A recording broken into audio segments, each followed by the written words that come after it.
नेहमी लक्षात ठेवलं पाहिजे, प्रवृत्ती जी आहे अर्थात ही धर्म प्रवृत्ती जी आहे, धर्म प्रवृत्ती ही धार्मिक लोकांच्या अंतःकरणामध्ये असते आणि ती प्रवृत्ती इतरांना प्रेरित करत असते, प्रेरणा देत असते। आणि घेणारा जर असेल तर त्याला प्रेरणा मिळते आणि तो प्रेरणा उचलत असतो। सर्वात जास्त उपदेश हा हिंदू धर्मामध्ये आहे, सर्वात जास्त ग्रंथ हिंदू धर्मामध्ये आहे, सर्वात जास्त संत हिंदू धर्मामध्ये आहेत, सर्वात जास्त ऋषी हिंदू धर्मामध्ये आहेत, सर्वात जास्त देवता हिंदू धर्मामध्ये आहेत। जगामध्ये असा एकही धर्म नाही की 33 कोटी देव आहे त्याच्यामध्ये। आहे का एखादा धर्म? 33 करोड देवता आहे। एवढा मोठा देवी देवतेनं संपन्न असणारा धर्म, परंतु त्याच्यामध्ये परंतु घालावा लागतो, पण घालावा लागतो, किंतु घालावा लागतो। हजारो वर्षापासून आलेला हा धर्म, हजारो वर्षापासून आलेली ही प्रेरणा, हजारो वर्षापासून आलेला हा ज्ञान प्रवाह, हजारो वर्षापासून आलेला हा भक्ती प्रवाह, तो तुटला नाही, संपला नाही, तो प्रवाहित आहे। परंतु मात्र प्रवाहाचा लाभ घेणारे अजूनही तेवढे लोक नाही। मी सांगितलं तुम्हाला, सर्वात जास्त उपदेश ज्या धर्मामध्ये आहे तो हिंदू धर्म आहे आणि सर्वात जास्त कमी उपदेश घेतलेला धर्म तो सुद्धा हिंदू धर्म आहे। सर्वात कमी उपदेश घेतात, देणारे भरपूर आहे, ऐकायलाही भरपूर मिळतं, पण घेणाऱ्याचा मात्र आजही दुष्काळ आहे, कमी आहे। उदाहरणार्थ घ्या, आपल्या धर्मासाठी, आपल्या कार्यक्रमासाठी आपल्याला लोकांना जमा करावं लागतं, बोलवावं लागतं। कीर्तन सुरू करायचं असेल तर 17 वेळा सांगावं लागतं की आता चला लवकर या, कीर्तनाला सुरुवात होत आहे। आणि मस्जिद मध्ये नमाज जर पाडायची असेल तर कोणती बेल किंवा कोणती सूचना जाते का? नाही। त्यांचं तरी आपण घ्यायला पाहिजे। किती मोठी निष्ठा असते, लहान लेकरापासून तर वृद्धापर्यंत नियमाचं पालन, वेळेच्या नियमाचं पालन केलं जातं। मग तिथं उपदेश आहे का, तिथं कीर्तन आहेत का, प्रवचन आहेत का, मस्जिद मध्ये कोणत्या पोथी लावले जाते असं कधी तुम्ही पाहिलं का? परंतु त्यांच्या धर्मगुरूने किंवा त्यांच्या धर्मानं जे सांगितलेलं आहे, आजही त्या लोकांची त्यातली निष्ठा कमी झाली नाही, करणाराची संख्या कमी झालेली नाही। लक्षात ठेवा, अरे सण उत्सव असतो, ईदगाहावरती जागा मिळत नाही, इतके लोक असतात नमाज अदा करण्यासाठी। आणि तुमच्यामध्ये ती जागृती आहे का? रोज आमच्या सारखे अनेक लोक बोंबलत राहतात, तुम्हाला सांगत राहतात, परंतु आपल्या मस्तकामध्ये, डोक्यामध्ये परिवर्तन होत नाही। तिथं लहान लेकराला सांगायचं काम नाही, तिथे तरुणाला सांगायचं काम नाही। धर्म कोणताही असेल, काही गोष्टी आदर्श असतात, ती त्यांच्या धर्मातली पालन करण्याची आदर्श गोष्ट आहे। आपल्या हरिपाठाला तुमच्या मारुतीच्या मंदिरात किती लोक असतात? तुम्हाला सांगायला लाज वाटेल की इतके लोक असतात। आपल्याजवळ सांगायला शब्द नाही, आपण त्या ठिकाणी लाज वाटते। आपल्याला देवाकडे यायची लाज वाटते, धर्मात यायची लाज वाटते, परमार्थात यायची लाज वाटते, चांगल्या मार्गात यायची लाज वाटते। कोणाला वाटते? आपल्याला वाटते।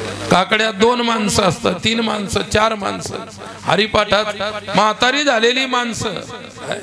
परवा इकडे खानदेशामध्ये गेलो, मोठा सप्ताह होता आणि हे जसे लहान लेकरं इकडे टाळं घेऊन उभे राहिले, असे 300 पोरं होते। कोणीतरी महाराज होते, त्यांची 2 संस्थेचे पोरं होते। हे छोटे छोटे लेकरं, यांची वय काय जास्त जास्त 8वी 9वी 10वीतले असते, परंतु ते टाळ घेऊन आमच्या सारख्याच्या कीर्तनामध्ये 2-2, 3-3 घंटे उभे राहतात। त्यांना जेवढं येतं तेवढं ते प्रदर्शित करतात, दाखवतात, वाजवतात, गातात सर्व। प्रत्येक गावामध्ये, आपल्या गावामध्ये सुद्धा अशी मुलं आहेत, आपल्या गावामध्ये सुद्धा अशी तरुण आहेत, परंतु त्यांना प्रेरणा नाही असं नाही, परंतु तरुणांचं लक्ष गेलेलं आहे। आणि ज्या धर्मातला तरुण ज्या धर्मातला तरुण कमजोर झालेला आहे तो धर्म सुद्धा कमजोर झालेला असतो, लक्षात घ्या। म्हणून धर्मातल्या तरुणांनी उभं राहिलं पाहिजे। कशासाठी? आपला धर्म पालन करण्यासाठी, आपल्या धर्माची आणि आपली लाज राखण्यासाठी। अरे तरुणामध्ये शक्ती आहे, सामर्थ्य आहे, ताकद आहे, वाटेल ते करू शकतात। पुष्कळ गावामध्ये आता वृद्ध माणसाचं, वयस्कर माणसाचं कामच पडत नाही। तरुण पोरं सप्ताह उत्सव उभा करतात, तेही 7 दिवस धावपळ करतात। आणि हे जर शिकायचं असेल तर कुठं जावं लागेल? या उद्धव बापूंच्या देशामध्ये, मराठवाड्यामध्ये। पहा तिकडं, अरे तुम्ही जेवढे बसलेले आहेत ना, एवढे टाळकरी असतात, एवढे बसले नाही, एवढे टाळकरी असतात। एका गावात कीर्तन असेल तर 15, 20, 50 गावचे लोक येतात। आपल्या शेजारी 1 घंट्याचा त्या ठिकाणी रस्ता नसतो, 2 किलोमीटर गाव नसतं, पण तिथलं एखादं येतं। किती आदर्श आहे तुमच्यामध्ये। तुमची जी नीतिमत्ता आहे, ज्याला आपण धार्मिकता म्हणतो, ती धार्मिकता जशी जशी वाढायला पाहिजे तशी जशी लोप व्हायला लागलेली आहे। मला हे म्हणायचं की धर्म जागरण जे आहे, सत्याचा अर्थच आहे धर्म जागरण। धर्म जागा ठेवण्यासाठी, धर्माचं जागरण करण्यासाठी हे आम्ही जे बोंबलतो 2-2 घंटे, त्याच्यासाठी आहे, बाकी कशासाठी नाही। धर्माचे पालन, धर्माचे पालन, धर्माचे पालन, धर्माचे पालन, धर्माचे पालन, धर्माचे पालन,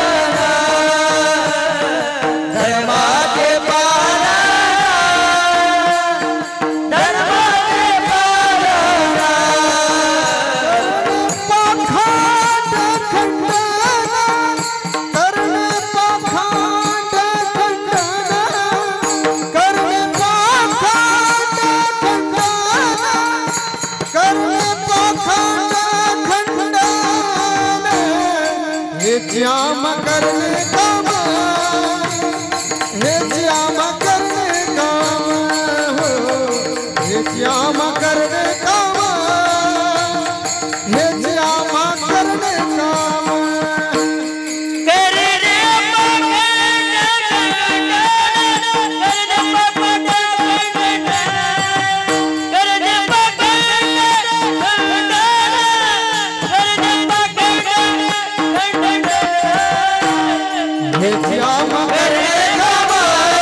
धर्माचे पालन करणे पाखंड खंडन, हेच आम्हा करणे काम, बीज वाढवावे नाम।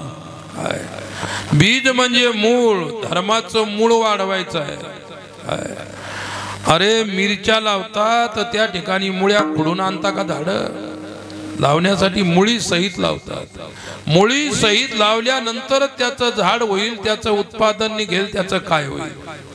आपण मूळ विसरलेले लोक आहोत। आपल्या धर्म संस्कृतीचं जे मूळ आहे त्याला आपण विसरत चाललेलो आहोत। आणि लोक खुशाल निंदा करतात, तरुण निंदा करतात। जी उकलेली चुकलेली अविचारी लोक असतात ती सुद्धा सहज निंदा करतात। बाकी असा तुम्हाला एकही धर्म सापडणार नाही, त्या धर्मातले लोक त्यांच्या धर्माची निंदा करतात आणि आपल्या धर्मातली माणसं आपली निंदा करतात। इतकी लाचारी आपल्यामध्ये आहे। काय लाचारीचा शब्दाचा अर्थ आहे की आपल्यामध्ये एवढा विचार माजलेला आहे, आपण आपल्याला समजून घ्यायला तयार नाही, आपण आपली प्रतिष्ठा विकलेली आहे, आपली नैतिकता विकलेली आहे, आपला आदर्श आपण विकत चाललेलो आहोत. आणि मला एवढीच हे असते, मी नेहमी सांगत असतो, हे तरुणांच्या लक्षाला यार. आमच्या काळातला तरुण शिकलेला असायचा नसायचा जुन्या काळात, पण आज प्रत्येक तरुण मुलगा शिकलेला आहे. मला हे म्हणायचं नाही की त्याने त्याचा काम धंदा नोकरी वगैरे सोडून आमच्या पुढे येऊन त्या ठिकाणी टाळत वाजवत बसायचं, मी नाही म्हणत. परंतु तुझे संस्कार सुधारले पाहिजे, तुझी आचरण प्रणाली जी आहे ती सुधारली पाहिजे, प्रवृत्तीमध्ये परिवर्तन झाली पाहिजे आणि शिक्षित लोकांना हे कळालं पाहिजे. सर्वात जास्त शिकलेला धर्म ईसाई आणि सर्वात कमी शिकलेला धर्म इस्लाम आहे. अजूनही ते लोक फार कमी शिकलेले आहेत. ते शिक्षणाकडे त्यांचं तेवढं लक्ष नाही, परंतु त्यांचं लक्ष 100% धर्माकडे आहे. आणि आपले शिकलेले भरपूर आहे, आपण मधले आहोत. आपण कसे आहोत? मधले आहोत. एक हिंदी मध्ये मन आहे, धोबी का कुत्ता न घर का न घाट का. धोब्याचं कुत्रा असतं की नाही, ते न घाटावर रमतं न घरी रमतं, घरी आलं तर घाटावर, घाटावर गेलं तर घरी येतं. अशी गती झालेली आपल्याला. कशी गती? धोब्याच्या कुत्र्यासारखी, धोब्याच्या कुत्र्यासारखी गती झालेली आहे. अरे रस्त्यानं चाललं तर एका ठिकाणी लघवी करतं का? एका ठिकाणी लघवी करत नाही. या दगडावर त्या दगडावर मूर्ती जरी आली एका त्याच्यावर, किती वेळा आमच्या अशा गाड्यावर लघवी करतात. त्यांना काही माहिती की महाराजांची गाडी आहे का कोणाची गाडी आहे. ते कुत्र आहे, कुत्रा आहे ते असं सर्व करतं, परंतु म्हणतात कुत्र्यासारखा इमानदार प्राणी नाही. कुत्र्यासारखा इमानदार आहे कोणी? कुत्र्यासारखं कोणी इमानदार नाही. तुम्ही ताजी भाकर नका टाकू, शिळी टाका, तुकडे टाका, परंतु तुमची इमाने इतबारे सेवा करते. तुमच्या अंगणात कोणाला येऊ देत नाही. शिळे तुमचे उरलेले तुकडे त्याला तुम्ही टाकता, तरी सुद्धा ते इमानदार आहे. कोणाच्या प्रती? मालकाच्या प्रती इमानदार आहे. तसं आम्ही लोकांनी आपल्या धर्माच्या प्रती इमानदार राहायला पाहिजे. आपलं इमान संपलेलं आहे, लक्षात घ्या. मग मंदिरात जाणारे कमी नाहीत, कीर्तनात बसणारे कमी नाहीत, सांगणारे आमच्या सारखे कमी नाहीत, तरी सुद्धा परिवर्तन होत नाही. याचं काय कारण आहे? अगोदर या गोष्टीची कारण शोधली पाहिजे काय, आणि नंतर कळेल सर्व काय आहे. तो फार लंबा इतिहास आहे, मला तिकडे जास्त जायचं नाही, पण तिकडे गेल्याशिवाय आता मलाही करमत नाही. लक्षात ठेवा. विठ्ठला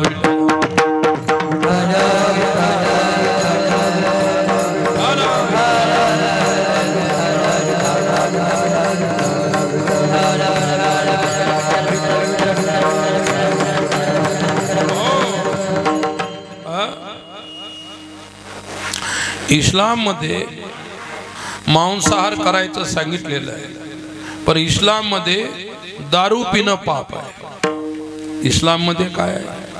पेत असतील काही लोक, ती गोष्ट वेगळी आहे, पण त्यांच्या धर्मामध्ये सांगितलं शराब पिना हे पाप आहे, मांसाहार करणं कोई पाप नाही. आपल्यामध्ये मांसाहार करणेही पाप आहे आणि दारू पिणं सुद्धा पाप आहे. दोन्ही गोष्टीचं पाप लागतं की नाही? दोन्ही गोष्टीनं पाप लागतं. आणि मला म्हणायचं सर्वात जास्त दारू पिणारे लोक आपल्यात, सर्वात जास्त मांसाहार करणारे लोक आपल्यामध्ये आहेत. हा धर्म काय शिकवतो कोणाचं तरी लक्ष आहे का? मला असं काही नाही म्हणायचं वेगळं, परंतु आपण आपल्या धर्माचं काय घेऊन राहिलो. आणि सध्या तर हंगामच आहे. सध्या आता 5-6 दिवस खायचा पियाचा हंगाम आहे. आम्ही रात्री फिरतो तर आम्हाला सर्व ढाबे फुल, गाडी काढता येत नाही. काही काही ढाब्यावर इतक्या गाड्याने इतके लोक असतात. विठ्ठला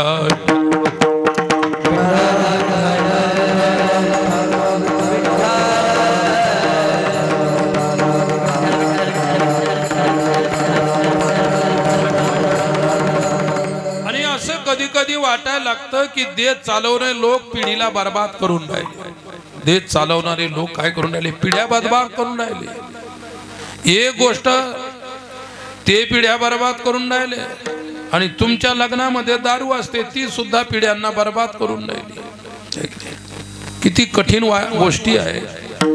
आज आपला तरुण आहे, लहान लहान लेकर ज्याच्या ओठावरती मिशा फुटल्या नाही ते पिऊन दारू पिऊन डीजे पुढे नाचतात की नाही. बापही पाहतो, बाप म्हणतो आमचा बंड्या पान डीजे पुढे समजतो आमचा बंड्या काय काय नसतो. पण तुमचा बंड्या कधी कीर्तनात नाचला काय पोरायसारखा टाळ घेऊन? अरे शेवटी बंड्याचा खंड्या होणार, शेवटी खलास.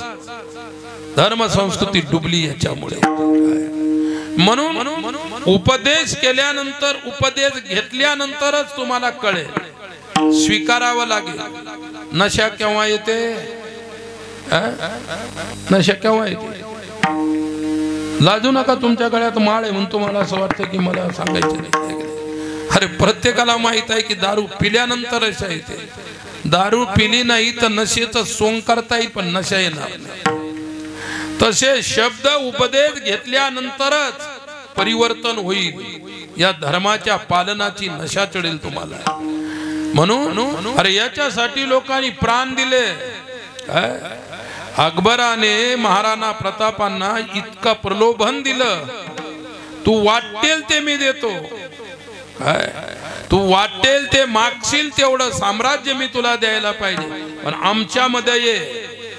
हे गेले का? हा बाणेदारपणा आहे. मग तरुणामध्ये आपल्या धर्माच्या प्रती असा बाणेदारपणा निर्माण व्हायला पाहिजे की नाही? मी हे कधी सांगत नाही की दुसऱ्या धर्माच्या लोकांना शिव्या द्या, कोण्या धर्माची देवी देवतांची निंदा करा, हे आपल्या वारकरी संप्रदायाचा नियमच नाही. आपण आपल्या परमेश्वराची आराधना करा, आपण आपल्या परमेश्वराची स्तुती करा, पण इतर धर्माला नाव ठेवू नका, कोणाला शिव्या देऊ नका. हा सहिष्णू शिकवणारा धर्म आहे, हा सहिष्णू धर्म आहे. आणि हे सहिष्णुतेचे विचार जे आहेत हे शिकलेल्या लोकांना तरी कळायला पाहिजे. आणि शिकले तेवढे हुकलेले असतात हे आज पाहायला मिळतं. म्हणून या गोष्टीची शोकांतिका आहे, दुःख आहे. मग शिकण्याचा काय अर्थ झाला? विठ्ठला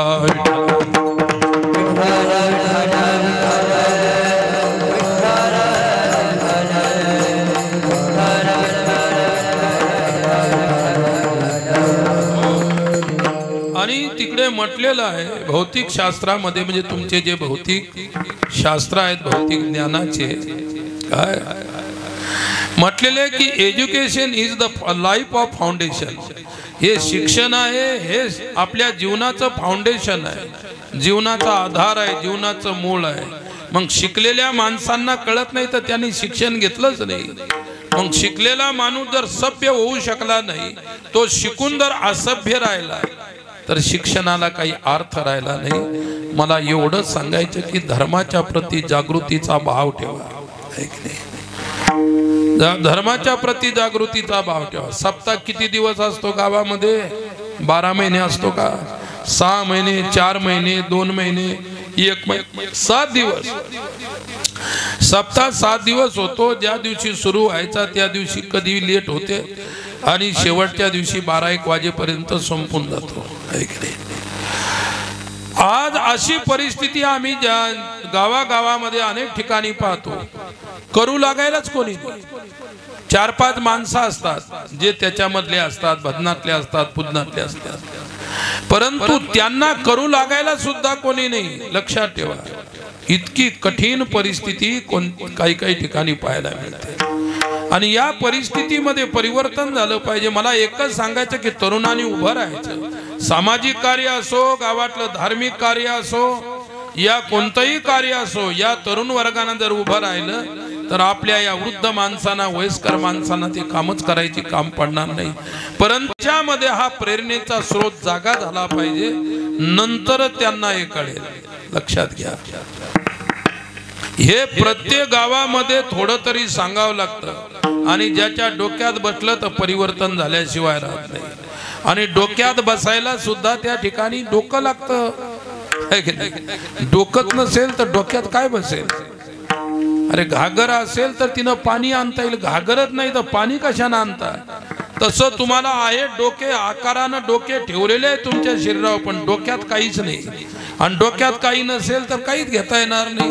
मग घेण्यासाठी सुद्धा डोकं असावं लागतं.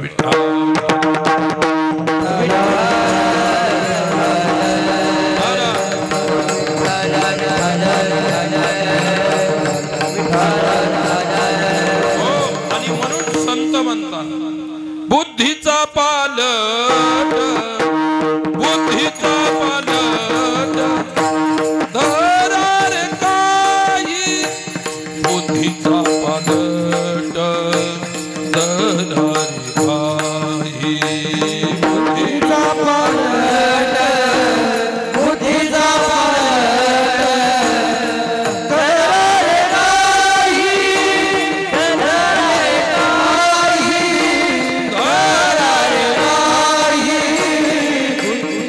पालट बुद्धीचा पालट धरा रे काही, धरा रे काही, बुद्धीचा पालट धरा रे काही, धरा रे काही, धरा रे काही, बुद्धीचा मागता नाही मनुष्य जन्म, मागता नाही मनुष्य जन्म. हो माझा आवाज आलेला आहे खरा. बुद्धीचा पालट धरा रे काही, मागता नाही मनुष्य जन्म. बुद्धीमध्ये परिवर्तन आणा, की असा बुद्धीचा परिवर्तन घडणारा दुसरा जन्म आपल्या आयुष्यात दुसरा नाही. म्हणून बुद्धीला प्रेरणा देणारे विचार असतात आणि बुद्धीच्या प्रेरणेला विचाराला ग्रहण करणारे तुम्ही आम्ही सर्वजण असतो. म्हणून घेतलं पाहिजे. घेण्यात आनंद आहे, न घेण्यात दुःख आहे. विचार घेण्यात आनंद आहे, विचार न घेण्यात दुःख आहे. आणि प्रत्येकाला दुःखातून मुक्त व्हायचं असेल तर सत्पुरुषांचे विचार घेतले पाहिजे. विठ्ठला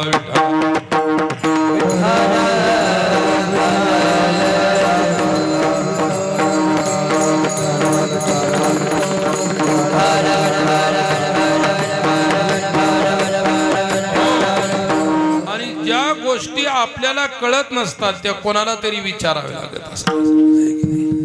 आपण जन्माला आलो, पहिल्या आपल्या काळामध्ये 6 वर्षाचा झाला की कुठे टाकायचे? शाळेत टाकायचे. आता 3 वर्षाचं झालं की लगेच त्या नर्सरीमध्ये त्याच्यामध्ये शाळेमध्ये टाकतात. जुन्या काळामध्ये म्हणायचे असा हात लावून पाय, इकडचा हात या कानाला लागला की झाला 6 वर्षाचा. सोपं गणित होतं है की नाही? आणि 6 वर्षाचा झाला की त्याला शाळेत टाकायचं. त्याला शाळेत टाकायच्या अगोदर 1 माहित होता का, क माहित होतं का, ख माहित होतं का, 1 2 3 4 काही माहित होतं का? मग ते शाळेत गेल्यानंतर शिक्षकाने त्याला ओळख करून दिली अक्षरांची. कशाची ओळख करून दिली? बाळा हा क आहे, हा ख आहे, एक काढायचा. जुन्या काळामध्ये बुद्ध्यांक फार कमी होता. तुम्ही आम्ही कितीतरी पाट्या एकला घोटून घोटून खराब केलेल्या आहेत. आता हे लहान लहान लेकरं शाळेत घातल्याबरोबर त्याला घोटायचं कामच नाही. शिक्षण पद्धती सुद्धा बदललेली आहे. असा एक दंडा मारायचा, असा एक दंडा मारायचा, त्याला असा एक आळा घालायचा, झाला एक. शिक्षण पद्धती तिच्यामध्ये बदल झाला, परिवर्तन झाली आणि बुद्ध्यांक वाढला. या नवीन जनरेशन जे आहे यांचा बुद्ध्यांक वाढला. तुम्ही आम्ही लहान होतो 10-12 वर्षापर्यंत तर आपल्याला काहीच कळत नव्हतं. पाऊस पडला, बराशीत पाणी भरलं की त्याच्यात पवायला जायचे, कपडे सर्व घाणेरडे करून. आणि कित्येकांना 8-9 वर्षापर्यंत कपडेच नव्हते नेसायला. अशी नंगीनाथाची टोळी निघायची, जांभळं पिकले की खिशात नाही. परिवर्तन किती झालं. आता जन्मलं की लगेच दुसऱ्या दिवशीच कपडे कोसतात त्याच्या ह्याच्यात अंगात. परिवर्तन परिवर्तन चांगली झाली, बेकार झाली असं म्हणायचं नाही. बुद्ध्यांक आजच्या मुलांचा बुद्धीचा अंक वाढलेला आहे, बुद्धीचा दर्जा वाढलेला आहे. काय पहा, आणि म्हणून हे सर्व काही आहे, परंतु त्या बुद्धीचा प्रयोग आपण ज्या ठिकाणी करायला पाहिजे तिथे करत नाही। परमार्थामध्ये प्रयोग करतो का? धर्माच्या कार्यामध्ये प्रयोग करतो का? आता मुलांना जास्त शिकायचं काम नाही, म्हणजे जास्त शिकवायचं काम नाही, कमी शिकवल्यामध्ये त्यांना जास्त कळतं, त्यांची बुद्धीचा विषय वाढलेला आहे, परंतु त्यांना संस्कार आणि प्रेरणा ज्या प्रकारचे मिळायला पाहिजे ते मिळत नाही, याच गोष्टीची कमी आहे। म्हणून भगवान श्रीकृष्णाने अर्जुनाला गीतेच्या 11व्या अध्यायामध्ये विठ्ठला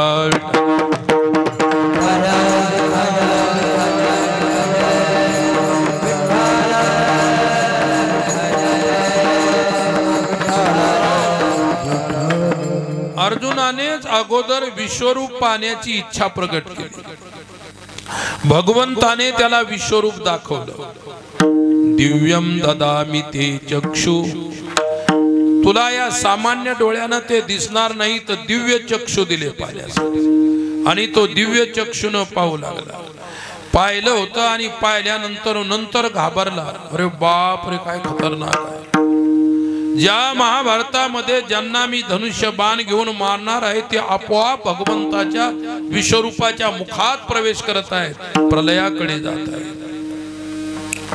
हे दृश्य ज्यावेळी पाहिलं त्यावेळी अर्जुन म्हणाला, आख्यायी मे को भवानुग्र रूपो, हे भगवन मे आख्यायी, मला सांग, काय सांग, तुझ्या या स्वरूपाचं रहस्य मला सांग। हे पाहून मी भयभीत झालेलो आहे, भीत भीत प्रणम्य, मी घाबरून गेलेलो आहे, तुला नमस्कार करतो, मला सत्य दाखव।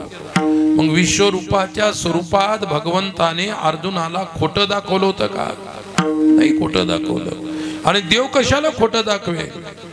तो खोटं दाखवत नाही, कारण देवच सत्य वस्तू आहे। आणि अर्जुनाच्या जीवनाचं सत्य सांगण्यासाठी देवाने अर्जुनाला गीता सांगितली। विठ्ठला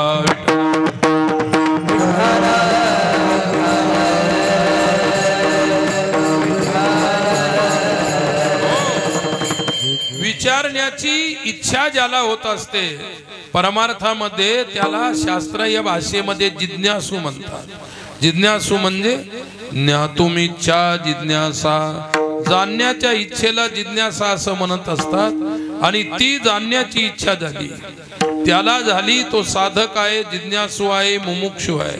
मग अर्जुन साधक आहे, मुमुक्षु आहे, जिज्ञासू आहे।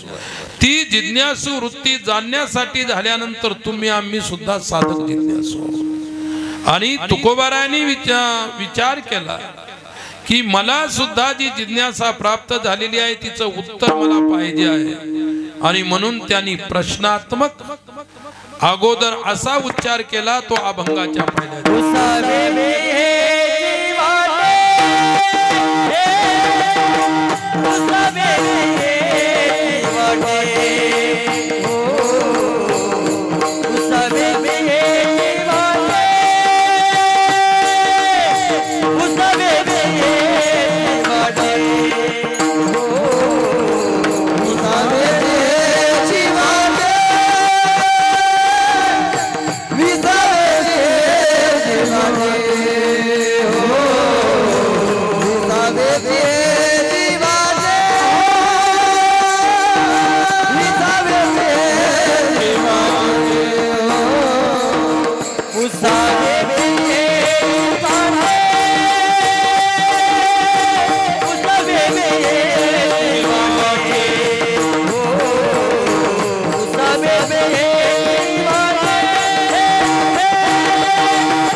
सावीसी हेची वाटे जे जे भेटे तयासी. स्वतः तुकाराम महाराज म्हणतात पहिल्या चरणामध्ये, मला पुसावंसं वाटतं. कोणाला पुसावंसं वाटतं? जे जे भेटतील त्यांना पुसावंसं वाटतं. त्यांना भेटणारे कोण? ते संत होते, त्यांना भेटणारे संत. जो ज्या स्वभावाचा असेल त्याला त्या स्वभावाच्या मित्राची भेटीची आवड असते. संध्याकाळी तुम्हाला दारू पिण्याची हे झाली, इच्छा झाली, किंवा त्या ठिकाणी तुम्हाला आठवण आली तिची की तुम्ही तुमच्या जातीचा माणूस असता, आणि शोधला की चालले 2 जण 3 जण 4 जण. बिडी वाढणारा पाशी जातो, दारू पिणारा पाशी जातो, गांजा वाढणारा पाशी जातो, भजन करणाऱ्या पाशी जाईल, भजन करणाऱ्या पाशी जाईल, पण कीर्तन करणारा कीर्तनकारापाशी जाईल हे सांगता येत नाही. विठ्ठल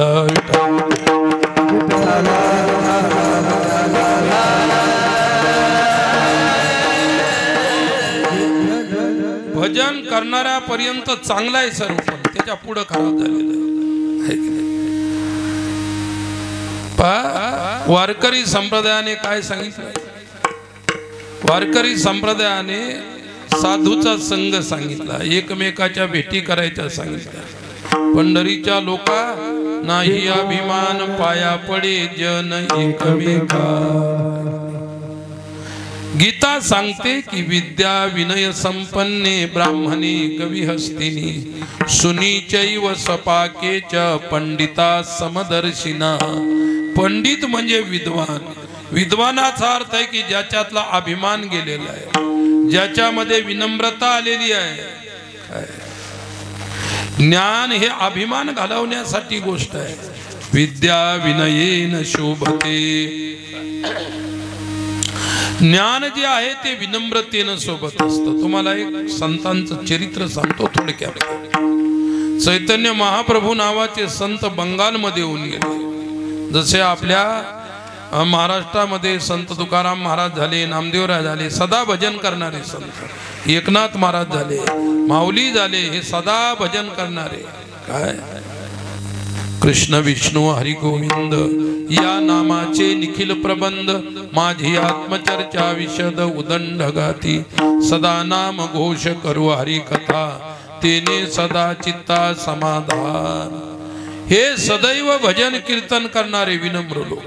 चैतन्य महाप्रभू तसे संत होते, फार विनम्र, अतिशय विनम्र संत. एकदा काय झालं की ते बंगालला राहत होते. बंगालहून वृंदावन साठी दिंडी काढली आणि ती दिंडी काशीला आली. काशी मधात लागते. काशीला आल्यानंतर काशीला सर्वात प्रसिद्ध घाट आहे दशाश्वमेध घाट. आपण स्टेशन वरून निघालो की डायरेक्ट दशाश्वमेध घाटावरच पोहोचतो. सर्वात मोठा घाट आहे, सर्वात वर्दळीचा घाट आहे. सर्वात त्या ठिकाणी कर्मकांड केल्या जातं. कोणाचे पिंडदान, कोणाचं काही सर्व तिथं.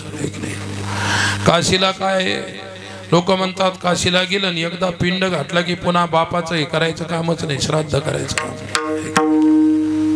आम्ही काशीला राहायचो आणि फार कठीण अवस्था होती आमची त्यावेळी की खर्चायला पैसे नाही, खायला कोणी भिक्षा द्यायचं नाही. मग कसं करायचं? इकडे महाराष्ट्रात आले, थोडे बहुत पैसे मिळाले, घेऊन जायचे, तिकडे ग्रंथ घ्यायचे, कपडे घ्यायचे, खाण्यापिण्याची व्यवस्था लावायची. आजूबाजूच्या खेड्यापाड्यामध्ये ओळख करून घेतली, कोणाचा डाळ दाणा आणायचा, स्वतःच्या हातानं बनवायचं, नंतर शिक्षण घ्यायचं, अभ्यास करायचा. इतका अवघड होता. मग आम्ही दोघं जण होतो. जे माझ्या बरोबर होते ते आता फार मोठे मंडलेश्वर आहेत आणि आम्ही दोघं होतो. म्हणलं का आपल्याजवळ पैसे नाही, मग भाजी तर खा वाटते पण पैसे नाही. मग सर्वात स्वस्ती भाजी कोणती होती आम्ही हे शोधलं. मग सर्वात स्वस्त भाजी काशीफळ. ते पावशेर घ्यायचं तर फोड करून असं ते तराजूतून मोजून द्यायचं. मग आमचा सोबती म्हणाला, अरे बाप रे काशीफळ का, काशीफळ तर काशीत आले खायचे नसतात.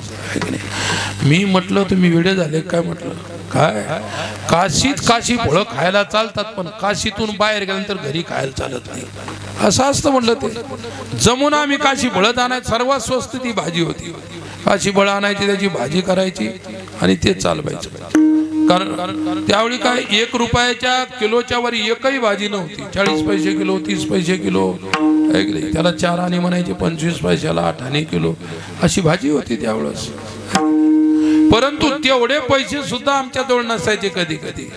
मग डाळ नेलेली असायची, त्या डाळीचं थोडंसं पाणी करायचं, थोडीशी फोडणी द्यायची, हिरव्या मिरच्याची खायची. फार अवघड आहे. आता जबरदस्ती कोंबायला पाहतात लोक, तरी खायची इच्छा नाही. त्यावेळी इच्छा व्हायची तर मिळत नव्हतं. फार अवघड होतं. ते दिवस आठवल्यानंतर आजही सुद्धा त्या ठिकाणी भयंकर अशा प्रकारच्या वेदना होतात. मला एक महत्वाची गोष्ट सांगायची, ते मी तुम्हाला आता सांगत आहे. पुसावेसे ऐसे वाटे.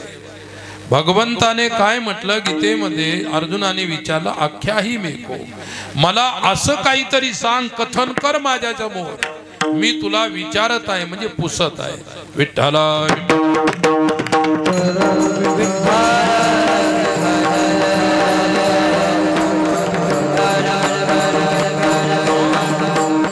खानदेशामध्ये कीर्तन करायला गेलो आणि तिकडून परत आलो. कमांडर जीप होती एका भक्ताची तिकडची, आम्ही जायचो, ते आणून घालायचे, न्यायचे कमांडर जीप. मग तुम्ही मोताळा पाहिला असेल, ज्या लोकांनी पाहिला असेल, मोताळ्याच्या स्टँडच्या पुढे आल्यानंतर एक शाळा आहे बाजूला, आणि तिथं अशी जागा आहे, खाली उतरायची आणि वडी चढायचं. आजही तसंच तिथे रोड असा आहे. आणि आमची ती जीप त्या बरोबर याच्यावर उतरायला लागली. पुढे एक माणूस सायकल घेऊन असा चालत होता. तो अशी सायकल चालवायचा, नागमुडी इकडे न्यायचा, इकडं आणायचा, इकडे न्यायचा, इकडं आणायचा. आणि आमच्या गाडीवर ज्यांची गाडी होती ते पाटील होते, त्यांचीच गाडी होती. ते म्हणाले, आपल्याला मी किती हॉर्न द्यायला लागलो तरी ते साईडच देत नाही. काय म्हटलं, त्याची साईड ऑफ झालेली असेल एखाद्या वेळेस. साईड देत नाही म्हणजे समोरच्याची साईड ऑफ झालेली आहे. नाही नाही नाही नाही, त्याची पाहतो, त्याला विचारतो जे काय करतो.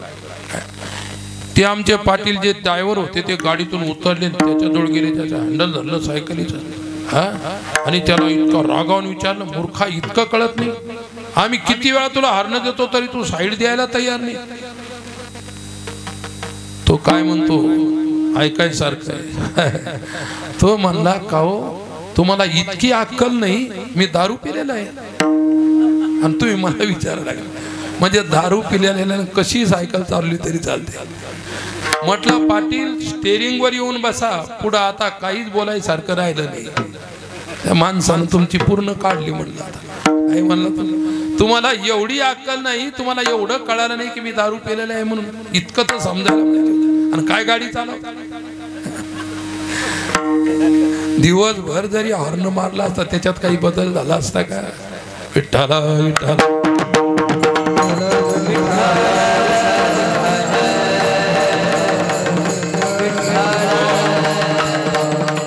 चैतन्य महाप्रभूचं उदाहरण तुम्हाला सांगत होतो की महाप्रभू इतके प्रकांड पंडित होते, पांडित्य होतं त्यांच्यामध्ये. ते न्याय, वेदांत, व्याकरण, सांख्य, ज्योतिष सर्व शास्त्राचे प्रकांड विद्वान होते. परंतु एका सामान्य वैष्णवाच्या प्रभावानं त्यांचं जीवन एवढं परिवर्तन होऊन गेलं. तो इतका विद्वान होता, मोठमोठ्या साधूची निंदा करायचा, माळ जपणाराची निंदा करायचा, गळ्यात माळ असणाराची निंदा करायचा. त्याला त्याच्या ज्ञानाचा इतका गर्व होता. पण एका वैष्णवाचं सानिध्य गंगेवर लाभलं काही क्षणापर्यंत, त्यांच्यात परिवर्तन झालं आणि त्यांनी आपली पोथी गंगेला समर्पण केली. ज्या पोथीनं माझा अहंकार जायला पाहिजे त्या पोथीनं, त्या पोथीच्या ज्ञानानं माझा अहंकार वाढवला. आजपासून पुन्हा ती पोथी हातात धरणार. पोथ्या कशा करतायत? तुम्हाला सुधारण्यासाठी आहेत का बिघडवण्यासाठी आहेत? मग सर्वात जास्त माणसं कशात बिघडलेले आहेत? परमार्थात. सरळ म्हणा विठ्ठल विठ्ठल.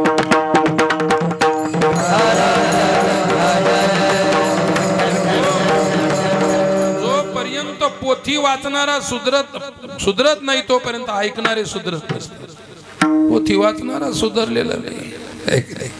जोपर्यंत पोथी वाचकाचं जीवन पोथी बनत नाही तोपर्यंत त्याच्यात खरी धार्मिकता, खरी सुधारणा येत नाही. पोथी वाचणारे सुधारले पाहिजेत, मंदिरात राहणारे सुधारले, आमच्यासारखे कीर्तन करणारे सुधारले पाहिजेत, तर हा समाज सुधरेल. नाही तर समाज सुधारणार कधीच नाही सुधारणार. म्हणून मी तुम्हाला थोडस अवघड वाटायसारखं बोललो की बा काय सर्वात बिघडलेले कोठे आहे. परमार्थातला एक माणूस बिघडला म्हणजे त्याच्या पाठीमागचे हजारो लोक बिघडलेले आहेत. एक माणूस इतका खतरनाक आहे. समाजाच्या समोर चालणारा माणूस जर बिघडलेला असेल तर समाज सुधारणा होत नसते. काय हेच परिवर्तन खऱ्या अर्थानं व्हायला पाहिजेत, लक्षात ठेवा. आणि चैतन्य महाप्रभूची दिंडी दशाश्वमेध घाटावर आली. काशी फळातून तुम्हाला इकडं आणलं. काशीत राहत होतो. काशीत काय तिथं पिंडदान करण्याचं महत्व आहे. गयेला गेले पिंडदान करण्याचं महत्व आहे. लोक म्हणतात काशीत पिंडदान केलं ती घरी आपल्या बापाचं पुन्हा श्राद्ध करायचं काम नाही. या गोष्टी विसरून जा. हे शास्त्र शुद्ध किंवा शास्त्राच्या द्वारे ही गोष्ट नाही, शास्त्र प्रमाणित ही गोष्ट नाही. आपण काशीला जरी श्राद्ध केलं आपल्या वडिलांचं घरी सुद्धा दरवर्षी करायला पाहिजे. हे लक्षात ठेवा.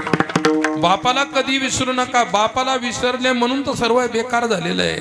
आई बापाला विसरल्यामुळे, दुसरं त्याला काहीच कारण नाही. जी आई बापाला विसरली त्यांच्या जीवनात पाप उभे राहिले आणि ही पाप प्रवृत्ती वाढल्यामुळे समाज सुधारणं अवघड आहे. ही गोष्ट चैतन्य महाप्रभू तिथं गेल्यानंतर दिंडी तिथं सामावली. संध्याकाळचं संकीर्तन झालं. मी सांगतो असे कीर्तन नव्हते. हे असे कीर्तन फक्त आपल्या वारकरी संप्रदायामध्ये आहे. आपला संप्रदाय सोडल्यानंतर प्रवचन आहेत, कथा आहेत, सत्संग आहेत, एक नाही काहीचे बैठकी आहे. आपल्याकडे नाही आले अजून बैठकी. लय बेकार काम आहे. विठ्ठल विठ्ठल.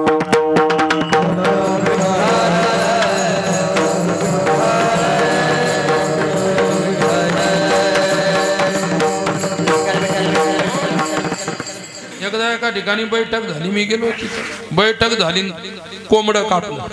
बैठक झाली, जमून आणलं त्या बैठकीतल्या लोक. आणि बैठक कशाची? अध्यात्माची बैठक. गीतेचं याचं आणि त्याचं सांगितलं. हे केलं हे नाही. आणि त्याच गावात मध्ये मी मुक्कामी होतो म्हणून मला माहीत झालं. म्हणजे महाराज आताच बैठक झाली, लागले कोंबडं खायला. कायची बैठक आणि कायचं काय? त्यांच्याच बैठकी बसल्या नाही तर तुमच्या कधी बसायच्या? तर सांगण्याचं तात्पर्य एवढंच आहे की चैतन्य महाप्रभूने सर्वांना संध्याकाळी झोपायच्या अगोदर आदेश केला. सकाळी आपल्याला काशीच्या सर्व संत महात्म्याचं दर्शन घ्यायचं, नंतर पुन्हा घाटावर परत यायचं आणि नंतर भोजन केल्यानंतर दिंडी पुढच्या मार्गाला लागेल. सकाळी ठरल्याप्रमाणे दिंडी निघली. काशी विश्वनाथाच्या मंदिराच्या काही थोड्या अंतरावर एक मठ होता. प्रकाशानंद सरस्वतीचा संन्यासी होता. त्यांना कळालं की या काशीचे सर्वात विद्वान संन्यासी महात्मा प्रकाशानंदजी आहे. चैतन्य महाप्रभूने म्हटलं त्यांचं दर्शन जर आपण घेतलं महापुरुषाचं तर आपली काशी सफल होईल. विश्वनाथाच्या दर्शनाच्या अगोदर महापुरुषाच्या दर्शनाला गेले. तिथं पाठ चालू होता, गीतेचा पाठ. गीतेवरती शंकराचार्यांनी भाष्य लिहिलेलं आहे. उपनिषदावरती शंकराचार्यांनी भाष्य लिहिलेलं आहे. आणि त्याच वेळी तिथं पाठ चालू होता गीतेवरती आणि पाठाचा श्लोक कोणता होता? विद्या विनय संपन्ने ब्राह्मणे गविहस्तिनी सुनीचैव स्वपाके च पंडिता समदर्शिना। पंडित कोण आहे याची व्याख्या करू लागले प्रकाशानंद सरस्वती, विद्वान व्यक्ती। चैतन्य महाप्रभूची दिंडी मठाच्या पुढे गेली, तिथं पाठ चालू होता। सर्व वैष्णवांना सांगितलं शांत, कोणी बोलायचं नाही, आपल्यामुळे समोरच्या पाठामध्ये विक्षेप व्हायला नको। टाळं वगैरे ज्या होत्या वाजवायचे ते शांत केले, तसेच बसले। चैतन्य महाप्रभू नाली होती, नालीच्या काठावर बिना आसनाचे बसले, काही आसन नाही काही नाही, तसेच बसले। लोक आसन टाकायला लागले। चैतन्य महाप्रभूनं म्हटलं एवढ्या मोठ्या महान विद्वानाच्या पुढे माझ्या सारख्यांना काय आसनाची गरज आहे? आणि वास्तविक त्या काळामध्ये चैतन्य महाप्रभू ज्यांचं नाव निमाई पंडित होतं ते 1 नंबरचे पंडित आपल्या देशात 1 नंबरचे पंडित होते, इतके विद्वत्ता त्यांच्यामध्ये होती। पण आज सामान्य याच्यावरती नालीच्या ह्याच्या काठावर बसले। आणि तिकडे प्रकाशानंदाचा पाठ चालू होता। कोणीतरी साधक साधू बंगालचा होता, त्याला चैतन्य महाप्रभूची जाणीव होती ते काय आहेत म्हणून, आणि त्यांनी पाठ चालू असताना प्रकाशानंदाच्या कानात सांगितलं, महाराज साक्षात कृष्णाचे अवतार चैतन्य महाप्रभू ह्या आपल्या मठासमोर घाणेरड्या जागेवरती बसलेले आहेत, नालीजवळ जिथं जागा बसली सापडली तिथे ऐकले, बसले तिथं। त्याच्या मनावर काहीच परिणाम नाही झाला। तो स्वतःलाच इतका विद्वान समजायचा, तो दुसऱ्याला काही समजत नव्हता। लक्षात घ्या, जाऊ दे म्हणाले, असेल अशी वेळे येतात जातात, हे सर्व काही चालत असते, कोणाकोणाला हे करणार तू? शेवटी पाठ संपण्याची वेळ आली, पाठ संपला आणि चैतन्य महाप्रभूने म्हटलं, महाराजांचे खोली जायच्या अगोदर दर्शन घ्या, त्यांच्या दर्शनानं आपली काशी पवित्र होईल, काशी तीर्थ होईल आपली। चैतन्य महाप्रभू इतके सात्विक होते, काय त्यांच्या अंगावरती भजन करत असताना रोमांच उभे राहायचे। अरे ते नाचता असताना भजन करताना माणसं तर नाचायची, पण एखाद्या वृक्षाला जर असा हात लागला फांदीला तर फांदी थरथरायची, एवढी शक्ती त्यांच्या भजनात होती। भजनाचा रस आणि आनंद स्वतः घ्यायचा असतो, काय करायचा असतो? स्वतः घ्यायचा असतो, आणि आपल्याकडून इतरांना मिळेल तर ती आनंदाची गोष्ट आहे। आता आमचे उद्धव महाराज आहेत, किती सुंदर गातात, अतिशय गोड मधुर गातात। ज्यांना गायन कळत नाही त्यांनाही आनंद वाटतो, ज्यांना कळतं त्यांनाही उकळ्या फुटतात, चांगली गोष्ट आहे की नाही? एक एक एक ही परमेश्वरानं दिलेली देण आहे, आवाज ही परमेश्वरानं दिलेली देण आहे। आता मला बोलायला इतका त्रास व्हायला लागला, मी जमून 4 जांब खाऊन आले। अगोदरच आवाज बसला, समोरच्या आणले म्हणले माझ्या मळ्यातले, आणि पाय आजच तुटले म्हणाले, हे पहिली तोडणी खा बाबा। बाबानं काही ऐकाय नाही केली, जांभई चांगले खायसारखे होते, आणि म्हणून आवाज खरखर खरखर करून राहिला। पण त्याचं समाधान झालं, माझा आवाज मी खराब करून घेतला, पण त्याला बरं वाटलं की आपल्या जांभवाडीतले जांभ बाबानं खाल्ले, त्याला समाधान झालं, आपलं आपण पाहून घेऊ। आणि मला माहित होतं की उद्धव महाराज माझ्या पाठीमागे उभे राहणार आहे म्हणायला। आता त्यांचं आमचं जुनं नातं आहे, हे काही नवीन नाही, आपल्या भागात आले तुमच्या गावात आले हे नवीन आहे। परंतु पहिल्या दिवशी 25 पोते गव्हाची पंगत झाली, दुसऱ्या दिवशी 35, 45, 55 पोत्यापर्यंत, 60-70 पोऱ्यापर्यंत, आणि शेवटच्या दिवशी किती लागले त्याचं गणितच नाही। यांच्या गावात एवढा भागवत कथेचा कार्यक्रम झाला होता, मीच कथा वाचली होती। तर सांगण्यात गंगामाईच्या तीरावर, गोदावरीच्या तीरावर, तिकडं काशीचा दशाश्वमेध घाट, आणि आपला कोणता इथे दशाश्वर महादेव, दक्षेश्वर महादेव आहे। दक्ष प्रजापतीने यांच्या गावामध्ये यज्ञ केला होता, आणि त्यांनी शिवलिंगाची स्थापना केली आहे, म्हणून त्या मंदिरावरती अशा प्रकारची कथा झाली होती। एवढं मोठा अन्नदान आहे की नाही, जवळजवळ 40, 50, 60, 70 हजार लोक रोज कथा ऐकायला, शेवटी 1 लाखाच्या वरती लोक कथा ऐकायला, एवढं मोठं 4 ते 5 एकर जवळ 6-7 एकर जमीन शेतकऱ्यांनी पेरलीच नाही. तुम्ही तर हरभरे मोजत बसले असते, तुमचं शेत मागितलं असतं. विठ्ठल विठ्ठल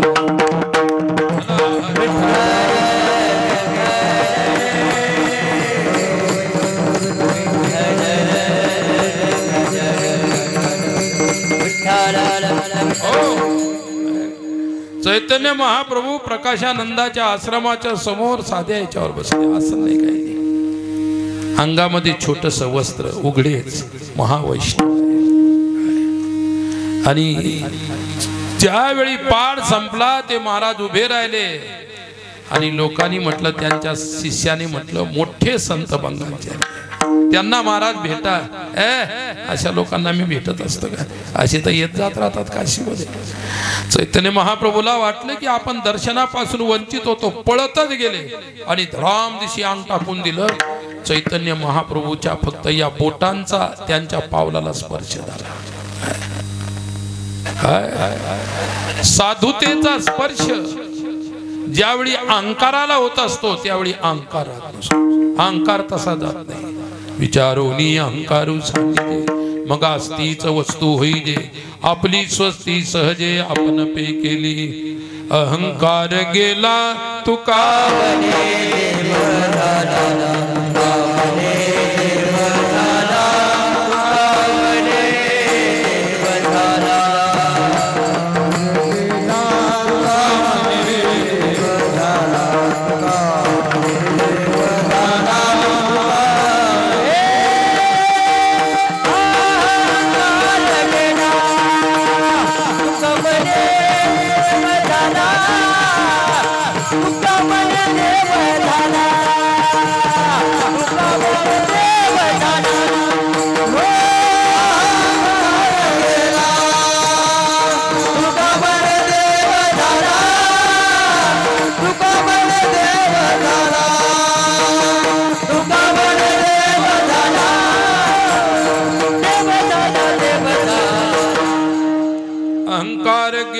तुका मने देव झाला. साधुतेचा स्पर्श ज्यावेळी अहंकाराला होत असतो त्यावेळी अहंकार. चैतन्य महाप्रभूला दर्शन तर दिलंच नाही त्या अहंकारी व्यक्तीनं, त्या अहंकारी साधूने. पण महाप्रभूचा दर्शन घेताना मस्तक नाही पोहोचू शकलं पायापर्यंत, पण हात पोहोचला आणि हाताचा स्पर्श झाला. काय हरी हरी. चैतन्य महाप्रभूचा करस्पर्श त्यांच्या पदाला झाला. कोण बदलायला पाहिजे? प्रवचन करणारा बदलायला पाहिजे का दर्शन घेणारा बदलायला पाहिजे? प्रवचन करणारा अगोदर बदलायला पाहिजे. दर्शन घेणारा तो विनम्रच आहे, तो बदलतच असणार आहे, बदलणार आहे. नंतर ते आपल्या खोलीत गेले. सोन्याच्या पत्र्यानं मडवलेल्या पादुका होत्या त्यांच्या. काय आसनाला सुवर्ण पत्रा चढवलेला होता. खोलीत गेले, गादीवर बसले, कवाड लावून घेतलं. वैष्णवाला त्यांनी वेड समजलं. वैष्णव वेडा नाही, ज्याचा भाव विनम्र आहे तो वैष्णव आहे. नम्र झाला होता तेने कोंडिले अनंता. नम्र झालेला वैष्णव. ज्यावेळी प्रकाशानंद यती आपल्या खोलीमध्ये गेले आणि त्यांच्यामध्ये विचार फुटला. गीता सांगून विचार नाही आला, गीता भाष्य सांगून विचार नाही आला, परंतु ते विचार करू लागले की कदाचित आज माझं काहीतरी चुकलंय. आपली चूक आपल्याला कळाली पाहिजे, आहे की नाही? नंतर चूक सुधरत असते. आपल्याला सवय अशी लागलेली आहे की आपण चुका दुसऱ्याच्या डोक्यावर ठेवायचा प्रयत्न करतो. कळून घ्यायला कोणी तयार नाही. प्रत्येक जण आपल्या स्वतःला शहाणा समजतो. काय वेडा जरी असेल त्याला वाटते मी शहाणा आहे, शहाण्याला वाटतं मी शहाणा आहे. आणि प्रकाशानंद विचार करत असताना चूक लक्षात आली. चैतन्य महाप्रभू सारखा महावैष्णव कृष्ण अवतार, ज्या कृष्णाची गीता मी या लोकांना सांगतो, तो कृष्ण अवतार माझ्या दर्शनासाठी आला. मी अहंकारी, त्याला सुद्धा दर्शन द्यायचं नाही असं ठरवलं. आणि ज्यावेळी त्यांच्या अंतरात परिवर्तन झालं, परिवर्तन झाल्यानंतर ती खडाव फेकून दिली, फाटके वस्त्र अंगावर टाकले, चांगले वस्त्र फेकून दिले आणि वेड्यासारखे गल्ली धावत पळत दशाश्वमेध घाटावर आले आणि तिथे चैतन्य महाप्रभूचं संकीर्तन चालू होतं. साष्टांग दंडवत केला. कोणाला? चैतन्य महाप्रभू. चैतन्य महाप्रभूने असं उचललं आणि आपल्या हृदयाशी यतिराज म्हणाले, क्षमा करा भगवान, माझं चुकलं, मी तुम्हाला ओळखू शकलो नाही. अरे, दुसऱ्याला ज्ञान सांगणं सोपं आहे, परंतु ज्ञानाच्या विषयाची जाणीव होणं हे सर्वात अवघड आहे. कोणी कोणाला काही सांगू शकतं, चार शब्द इकडून तिकडून ऐकले, हे झालं ते झालं, काय त्या रावेरच्या पलीकडे ओंकारेश्वर नावाचं ठिकाण आहे. उद्धवाला सांगतो कीर्तनकार आले आणि मी असं समोर कीर्तन ऐकायला बसलो. मी सहज गेलो तिथं, कीर्तन ऐकायला बसलो आणि मग मी असं बसलो, त्या कीर्तनकाराचे असे हातपाय हलायला लागले, पोटऱ्या हलायला लागले, अशा अशा. म्हटलं काय बिमारी तर झाली नाही, काय झालं काय? पर हातपाय हल्ले काही हरकत नाही, लगेच रडायला सुरुवात केली. मग एक माणूस सुटला, महाराज काही तकलीफ आहे का? ते बोले मला तकलीफ काही नाही, मला जे सांगायचं होतं कालचेच महाराज सांगून गेले, मी सांगूच काय? याचं कीर्तन आदल्या दिवसात महाराजांनी सांगून टाकलं सर्व, त्याजवळ कीर्तनच राहिलं नाही. आणि मग आमच्यासारखे लोक बसलेले घाबरला. मग घाबरल्यानंतर लागले हातपाय आलायला. मी म्हटलं उचला आणि खोलीत नेऊन ठेवा, काय आता हे कीर्तन करू शकत नाही. मग दुसरे एक वृद्ध संत होते महात्मा, त्यांना उभं केलं, त्यांनी कीर्तन केलं. कीर्तन करायला, प्रवचन करायला काय असं जास्त अभ्यास लागतो असं काय? फक्त बोलता आलं पाहिजे की नाही?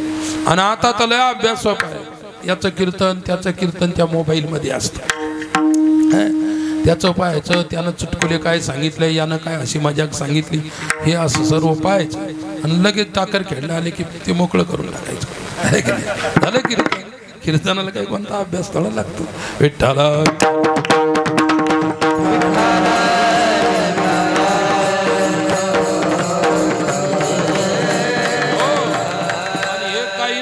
तुम्हाला वेळ बनवतं ते मस्त उंच आसनावर बसून सांगतो. असं नाही की तुम्ही वेड्या. अरे श्रोते सुद्धा सांगणाऱ्यापेक्षा कितीतरी शाने असतात. श्रोत्याला काही हलके समजू नका.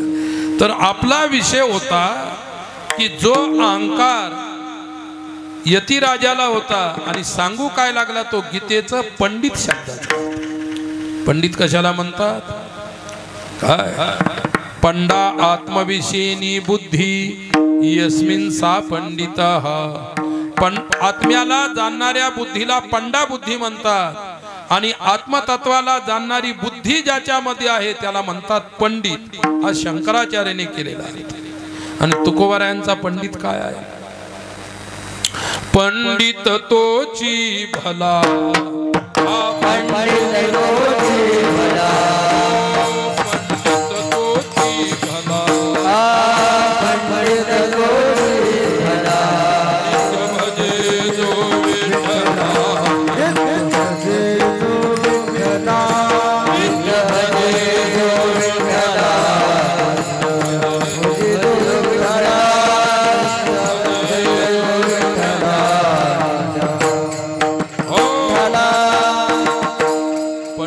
तोची भला नित्य भजे जो विठ्ठला. जानी भक्तीचा जिव्हाळा तोची दैवाचा पुतळा. आणि कनये माझे मना हो का पंडित शहाणा. भक्तीच्या मर्माला रहस्याला जाणतो आणि जो भक्ती करतो तो तुकोबारायांचा पंडित आहे. आणि कबीर पोथी पड पड जगमुवा पंडित भयान कोय. पोथी पड़ पड़ जगमुआ पंडित भयान कोय. ढाई अक्षर प्रेम का पढ़े सो पंडित होय. ज्याला राम काय हे अडीच अक्षर कळाले राम मधले काय, त्याला म्हणतात पंडित.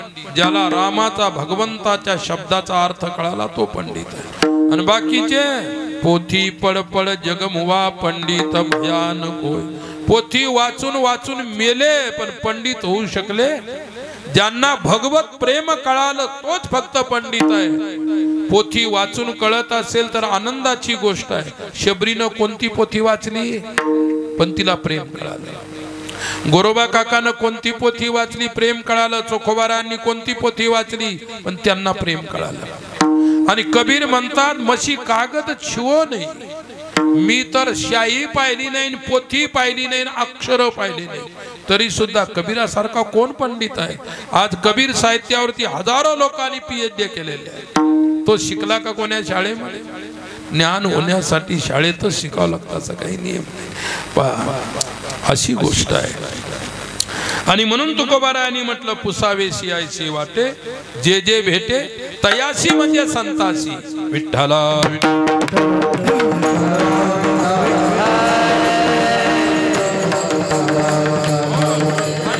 संतांना काय विचारायचं आहे ते दुसऱ्या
देव कृपा करील मज काय लाज राखील. काय विचारलं तुकोबारायांनी? कोणाला विचारलं? संताला विचारलं. तुम्हाला देवाचा अनुभव आहे. संतांना कोणाचा अनुभव असतो? देवाचा अनुभव. अनुभवे आले अंगा ते या जगात येत असो. त्यांना अनुभव आहे म्हणून ते आपल्याला सांगतात. आणि ज्यांना अनुभव आलेला नाही त्यांनी कोणाला सांगू नये. आणि त्याने सांगितलं तर तुम्हाला फायदा होणार. त्याची बडबड होईल नुसती पण फायदा त्याच्यातून काही होणार नाही. म्हणून अनुभव जोपर्यंत येत नाही त्यांना संतांना तोपर्यंत ते सांगण्याचा प्रयत्न करत नाही. विठ्ठला विठ्ठला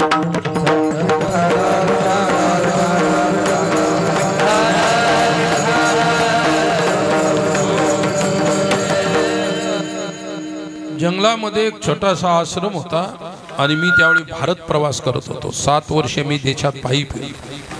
काय एकदा भिक्षा मागायची. सूर्य जिथं अस्त होईल तिथे मुक्काम करायचा. मग डोंगरात हो कोणाच्या शेतात हो की या गावात झाला तर मग मंदिरावर थांबायचं. असा नियम. मग असं फिरत फिरत मला एकच जिज्ञासा असायची की मी कोणी भेटलं की मी त्यांना एकच विचारतो, इकडे कोणी साधू संत महात्मे राहतात का, मठ आहे का, मंदिर आहे का, आणि मला तिथं जायचं, त्यांचं दर्शन घ्यायचं, त्यांच्याशी चर्चा करायची, हा माझा नियम होता. तर मग एक माणूस भेटला. मी म्हटलं का इकडे कोणी साधू संत महात्म्याचं ठिकाण? हो म्हणे, तुम्ही फार भाग्यशाली माणसं आहात, फार मोठे संत आहेत. पुढे गेल्यानंतर असा आडवा रस्ता, उभ्या रस्त्याला आडवा रस्ता आला की उजव्या हाताचा धरायचा की त्यांच्याजवळ जाऊन पोहोचतो. मग मी त्याचं सांगितल्याप्रमाणे गेलो, पोहोचलो तिथं बाबाजवळ. बाबा होते जवळजवळ 7-7.25 फूट उंच होते, शरीर तसं तगडं होतं, हातामध्ये त्रिशूळ असायचा. ते कोणत्या तरी ठिकाणी तिथं जंगलामध्ये काहीतरी कुंड होता धार्मिक, तिथं स्नानाला गेले होते. त्यांच्या अंगावर वाघ धावून आला होता, त्या साधून असा गळ्याला धरला, वाघाला हलू सुद्धा दिलं नाही, ही ताकद असे संत होते. आणि मग त्यांच्याजवळ गेलो. कशासाठी सांगतो ते पहा, ज्याची जाणीव नाही, ज्या गोष्टीचा अनुभव नाही, तर त्या गोष्टी आपण करू नये, कोणाला सांगू नये. जोपर्यंत आपल्या अनुभवात बसत नाही आणि अनुभवामध्ये बसल्यानंतर जे सत्य उतरत नाही तोपर्यंत विश्वास ठेवायचा नाही. ते सत्यामध्ये उतरलं पाहिजे की ही जी सांगितलेली गोष्ट खरीच आहे अशी आपल्या अनुभवात पटली पाहिजे आपल्याला, नंतर पुढे तिला स्वीकारायचं. आणि मी गेलो तिथं, तुमच्यासारखे 4-2 माणसं आले. मी बसलेलो होतो, त्या महाराजांचे एक शिष्य होते.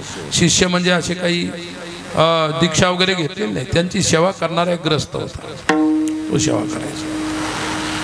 मग ते लोक म्हटले, महाराज आज काय बेत आहे काय? मग त्यांनी सांगितलं की आज डाळ बाटी आहे. ती राजस्थानची तिकडची गोष्ट आहे, तिकडं डाळ बाटी प्रसिद्ध आहे. गौऱ्यावरच्या त्या बाट्या भाजायच्या आणि गावरान तुपात टाकायच्या आणि मग त्या ठिकाणी एक एक त्या तुपातून काढून मग वरणाबरोबर भाजीबरोबर खायच्या. एक नाशी पद्धत. आपली बी आपणही चेंडू बनवतो आपल्या ह्याच्यात गौऱ्यामध्ये, पण तेवढं तूप आहे का आपल्याजवळ? तुपात टाका एवढं. आपण तेल छाप लोक विठ्ठल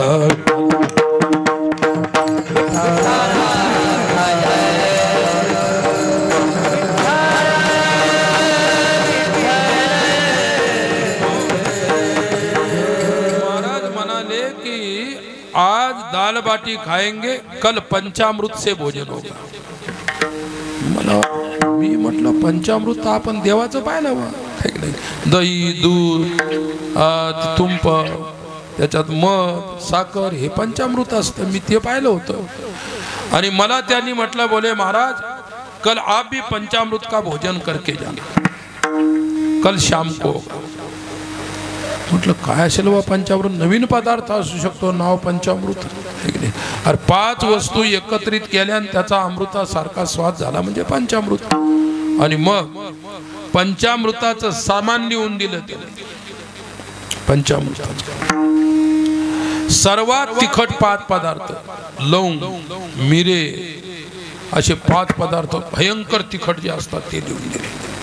आणि मग ते आणले, त्याच्यात पुन्हा काय काय टाकलं त्यांनी आणि त्याचं असं पाट्यावर वाटून असं भुकटीसारखं, म्हणजे असं बोललं नाही, भुकटी काढली, पावडर तयार केली आणि त्याच्यावरती शेंगदाण्याचं तेल टाकून खायचं. असे ते पंचामृत तयार झालं.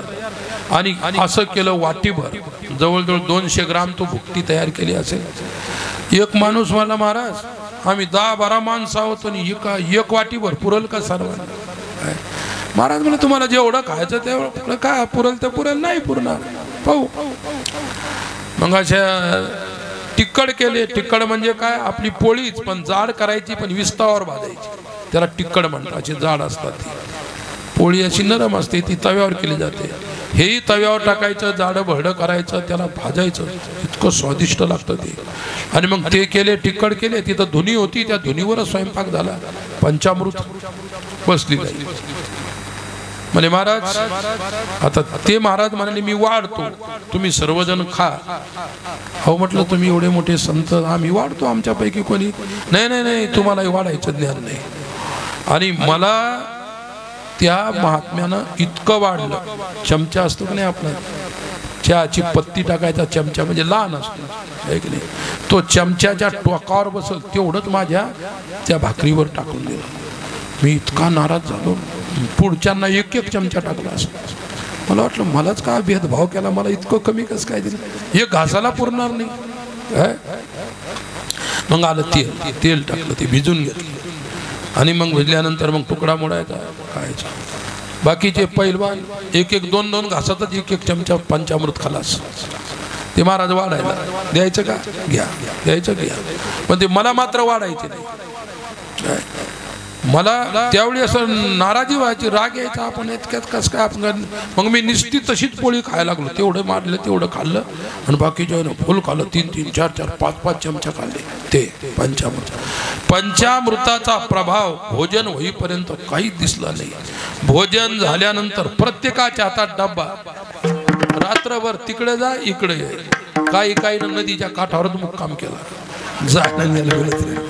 अरे पंचामृत ज्याला अनुभव नाही त्याने दाबून आणलं आणि त्या महाराजांना वाटलं की हे साधू आहे, याची कशाला फजिती करायची, म्हणून त्यानं मला थोडंसंच वाढलं अगोदर आणि मला नंतर वाटला, मला बरं वाटायला लागलं. नंतर बरं झालं, आपलं सुद्धा हेच झालं असतं म्हणतो. सकाळपर्यंत जाणं येणे सारख्या चक्रा मारत होते. महाराज म्हणाले सकाळी 4 वाजता आघोळी करून अभिषेकाला हजर व्हा. काय त्यांचा तिकडं अभिषेक चालू होता, इकडून गेले तिकडं, तिकडून आले तिकडं.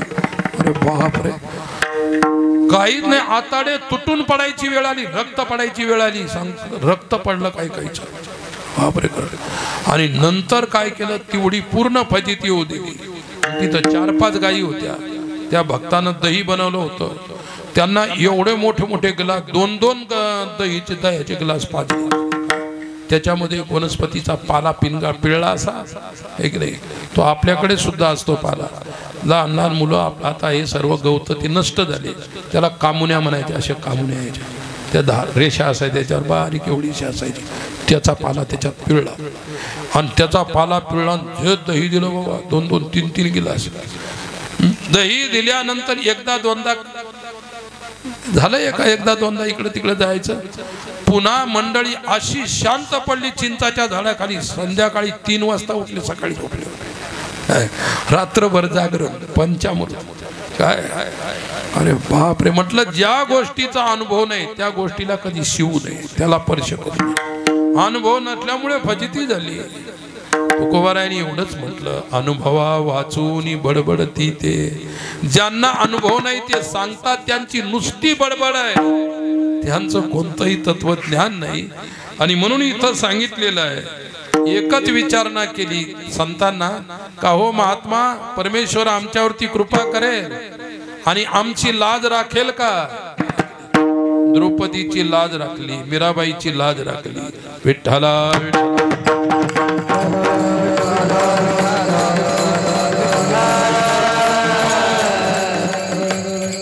कौरवी पांचाळी सभे माझे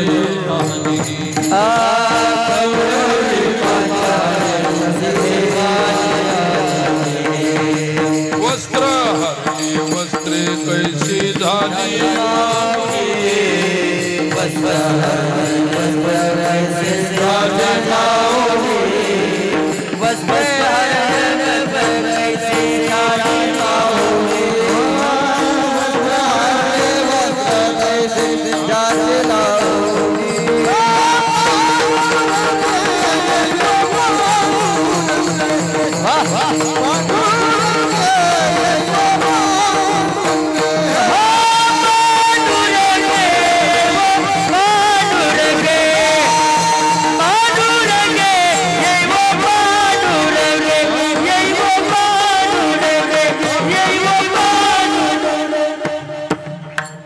काय लाज राखी,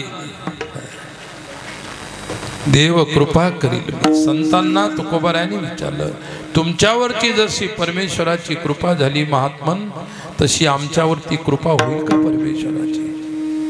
आणि परमेश्वर इतका कृपाळू आहे, काय इतका कृपाळू आहे, त्याच्या कृपाळुतेचं गणित नाही. सहज जरी तुम्ही त्याला पुकारलं तर तुमच्यावरती दया करतो, कृपा करतो. कृपा सिंधू आहे, कृपेचा सागर आहे, लक्षात ठेवा. पुष्कळ प्रमाण आहेत, पण आपला वेळ संपत आलेला आहे, म्हणून थोडक्यात मी तुम्हाला एवढंच सांगतो. काय लाज राखील द्रौपदीवरती प्रसंग आला. काय प्रसंग आला? भर सभेमध्ये नागवा करण्याचा प्रसंग आला. द्रौपदीनं पाहिलं की माझी लाज राखणारा तोच आहे. वरती वृद्ध दृष्टी केली आणि श्रीकृष्णाला आलावल्याबरोबर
विठाला विठाला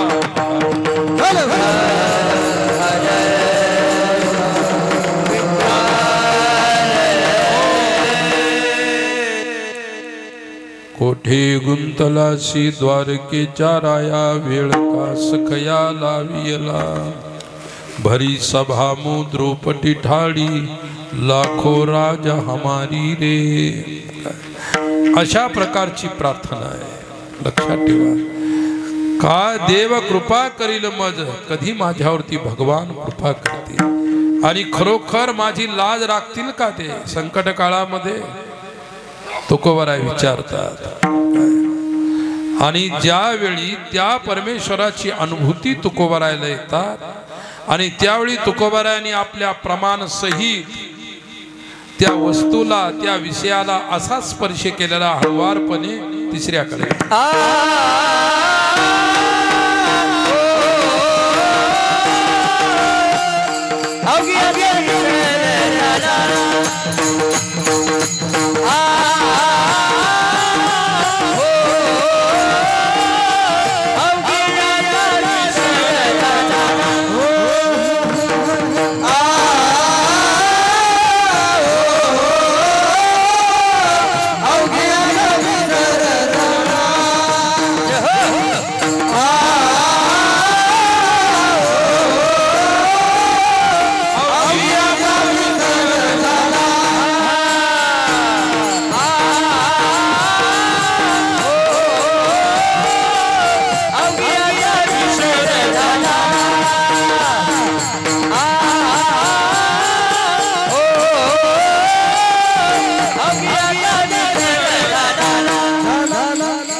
झाला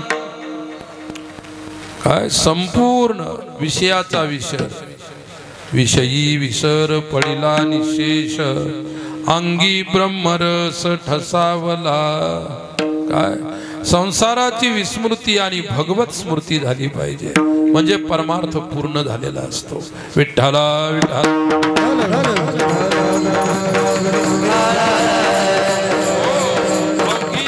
विसर झाला तुझ्या व्यतिरिक्त जे जे काही आहे त्या सर्व गोष्टीला माझं मन विसरून गेलेलं आहे हा राहिला उद्योग तुझं चिंतन तुझं मनन तुझं नामस्मरण तुझं ध्यान एवढाच उद्योग माझ्या चित्ताला राहिलेला आहे विठोबा रखुमाई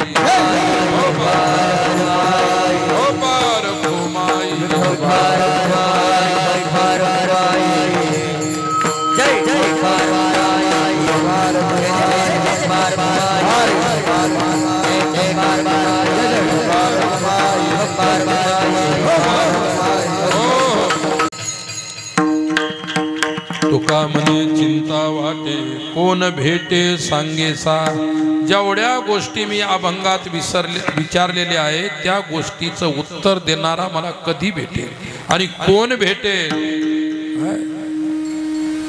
इच्छा असेल तर जरूर भेटल्याशिवाय राहणार नाही भेटणाऱ्या सद्गुरु साधूची अपेक्षा तुकोबरायांनी केलेली की मला हा परमार्थ आणि ही भक्ती कोण सांगेल काय भक्ती स्वतःहून कळत नाही परमार्थ स्वतःहून कळत नाही ज्ञान स्वतःहून कळत नाही मग कळून देणारे जे संत असतात त्यांना तुकोबरायांनी अशा प्रकारची प्रार्थना केलेली आहे हा अभंग स्थिती परक या प्रकरणातील अभंग आहे भक्ती करत असताना संत तुकोबरायांची ही स्थिती झाली होती त्यांनी आपली झालेली स्थिती तुमच्या आमच्या समोर मांडली ती तुमच्या आमच्या कल्याणासाठी अभंगाचा अर्थ संपला आणि कार्यक्रमाचा म्हणजे सेवेचा वेळ संपलेला आहे विठ्ठला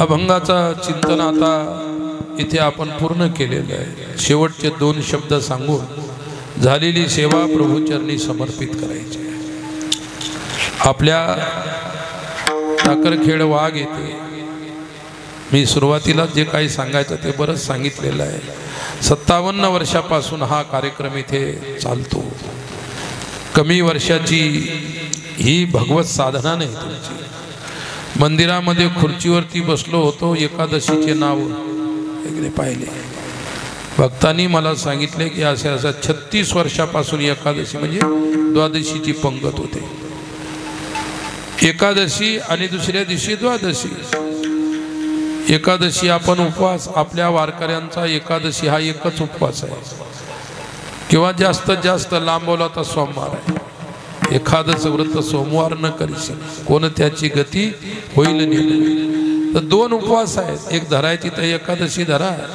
नाही तर सोमवार धरा दोन्ही धरा किंवा दोन्हीतून एक धरा नाही तर दोन्ही धरू नका काही अगोदर माळ घालायच्या अगोदरच मला विचारतात ते एकादशी सांगू नका बरं आमच्याकडून काही जमत नाही कारण त्याला झालेली असते सुकर डॉक्टर म्हणतो उपाशी राहायला चालत नाही अरे एकादशी दिवशी पोटभर फराळ काय नाही उपाशी नको राहू पोटभर काय पण एकादशी धर आमचा अनुभव आहे आयुष्यभर त्या ठिकाणी लोकांना अनेक लोकांना सुगर आहे पण एकादशी धरल्यानं काही जास्त कमी होते काहीच नाही मला एक सांगायचं की जवळजवळ 36 वर्षापासून आपल्या टाकरखेडमध्ये एकादशी चालू आहे एवढ्या वर्षांचं हे सप्ताहाचं कार्यक्रम चालू आहे धर्म कार्य चालू आहे भविष्यातही परमेश्वराच्या कृपेनं चालेल मला वाटतं आपली तारीख अगोदर यायची कोजागिरी पौर्णिमेला आहे की नाही अगोदर कोजागिरी पौर्णिमा आपली तारीख आणि सोयाबीन एकदाच यायची आता जुन्या काळामध्ये आपण सुरू केला त्यावेळेस काही सोयाबीन नव्हते आपल्या भागात हंगाम दिवाळीच्या पुढेच यायचा कोणता बी हंगाम असो आणि मूग उडीद होते ते अगोदर संपून जायचे आणि सोयाबीन आणि आपला सप्ताह एकच यायचा माझ्याकडे आली मंडळी ही सर्व आणि बाबाजी आता कसं करायचं असं आमची इच्छा आहे की पुढच्या पौर्णिमेला ठेवू. काय म्हटलं आपल्याला पुढच्या पौर्णिमेला तर पुढच्या पौर्णिमेला ठेवायला त्याच्यात काय नुकसान आहे, करायचं ना. फक्त आपल्याला करणं हे महत्वाचं आहे, कोणत्या पौर्णिमेला ठेवायचं हे महत्वाचं नाही, लक्षात ठेवा. आणि म्हणून आपण 1 महिना ते पुढं केलं, सरकवलं पुढं. आणि आता सध्या त्या ठिकाणी या कार्तिक पौर्णिमेला चातुर्मास्य समाप्तीची द्वादशी झाली काल. आता पौर्णिमा उद्याच आहे ना, आहे की नाही. पौर्णिमेचा काल आहे आपल्या इथं उद्या. म्हणजे चातुर्मास समाप्त झालेला आहे. कोणी पौर्णिमेला समाप्त समजते, कोणी द्वादशीला समजते. एकादशीच्या दिवशी काय सुरुवातीला देवशयनी एकादशी येते आणि आता कोणती आली, देव उत्थापिनी एकादशी आहे. या एकादशीला देव उठतात आणि त्या एकादशीला झोपतात. देवाची झोप केवढी आहे, 4 महिने. देव झोपल्यानंतर तुम्ही जागे राहू शकता का? अरे देवच झोपला तुमच्यातला तर तुम्ही जागे राहू शकत नाही. ही एक चातुर्मासाच्या मध्ये 4 महिने साधना व्हावी. सर्वांनी एका ठिकाणी राहावं. वैष्णवानी, साधू, संन्याशांनी सर्वांनी 4 महिने चातुर्मास साधना करावी. याच्यासाठी सर्व नियम आहेत. म्हणून आपल्या सुद्धा सप्ताह चांगल्या याच्यावरती आला. कोजागिरी पौर्णिमा ही चांगलीच होती. आणि आता म्हणजे चातुर्मास्य समाप्ती झाली. आपल्यामध्ये पौर्णिमा सुद्धा येते. कार्तिक महिन्याचं स्नानही समाप्त होतं, आहे की नाही. समाप्तीच्या दिवशी अशा प्रकारचे आहे. आणि आपल्या सर्व गावांनी हे कितीतरी 56-57 वर्षापासून चालू ठेवलेलं आहे. पुढे चालू ठेवा. फक्त मला एकच तरुण पिढीला सांगायचं की पोरांनो, काय आपल्या धर्माच्या प्रती जागे राहा. मी तुम्हाला म्हणणार नाही की आजच माळ घाला का उद्याच घाला, परंतु चांगले राहा, निर्व्यसनी राहा. गावामध्ये कोण तुमच्यामध्ये ताकद आहे, शक्ती आहे, सामर्थ्य आहे, विचार आहे, शिक्षण आहे, त्याचा सदुपयोग नेहमी चांगल्या कामासाठी करा. आम्ही 3-4 वर्षापूर्वी उद्धव महाराजांना माहीत आहे, सुक्रे वडगाव आहे आपल्या तिथं जवान मुलं 3-4 गावचे त्यांनी हे आयोजित केला होता. आपल्या छत्रपती शिवरायांच्या जयंतीचा कार्यक्रम 19 फेब्रुवारी होता बा तो कार्यक्रम. त्यावेळेस तर जवळजवळ 2 ते 3 हजार मुलं जमा झाली. आणि त्यांनीच ते वर्गणी जमा केली, पैसा जमा केला. इतका भयंकर मोठमोठे महाराष्ट्रातले प्रसिद्ध कीर्तनकार, शिवजयंतीच्या दिवशी माझं कीर्तन होतं, असे अनेक संतांची कीर्तनं ठेवली. भव्य दिव्य कार्यक्रम केला. सर्व पोरं जवान. आजही अनेक गावामध्ये जवान मुलं 25-30 वर्षाच्या आतलीच मुलं अशा याच्यात सहभागी घेतात. आणि आपल्या विदर्भात या अशा गोष्टीला मरकळ आलेली आहे. मरकळ आलेली आहे म्हणजे सांगण्याचं तात्पर्य की तरुण जागा झाला तर सर्व जागा आहे. तरुण जागा झाला समाज जागा, तरुण जागा झाला राष्ट्र जागा, तरुण जागा झाला तरुण जागे होते. मग चांगल्या कामासाठी तुमची शक्ती, सामर्थ्य, तुमचं मन, विचार इथं खर्च झाले पाहिजे. आज आपण पाहतो गावातले जरूर त्या ठिकाणी तरुण पोरं इथं बसलेले आहेत माझ्या डाव्या हातानं. आजूबाजूला काही ऐकत असतील, ऐकण्याची सवय लावा. माणसं सुधारतात पण विचार ऐकल्यानंतर सुधारतील का नाही. विचार ऐकायलाच यायचं नाही. आम्हाला मार्गदर्शनच नाही कोणाचं ना आम्ही कसं काय सुधारू.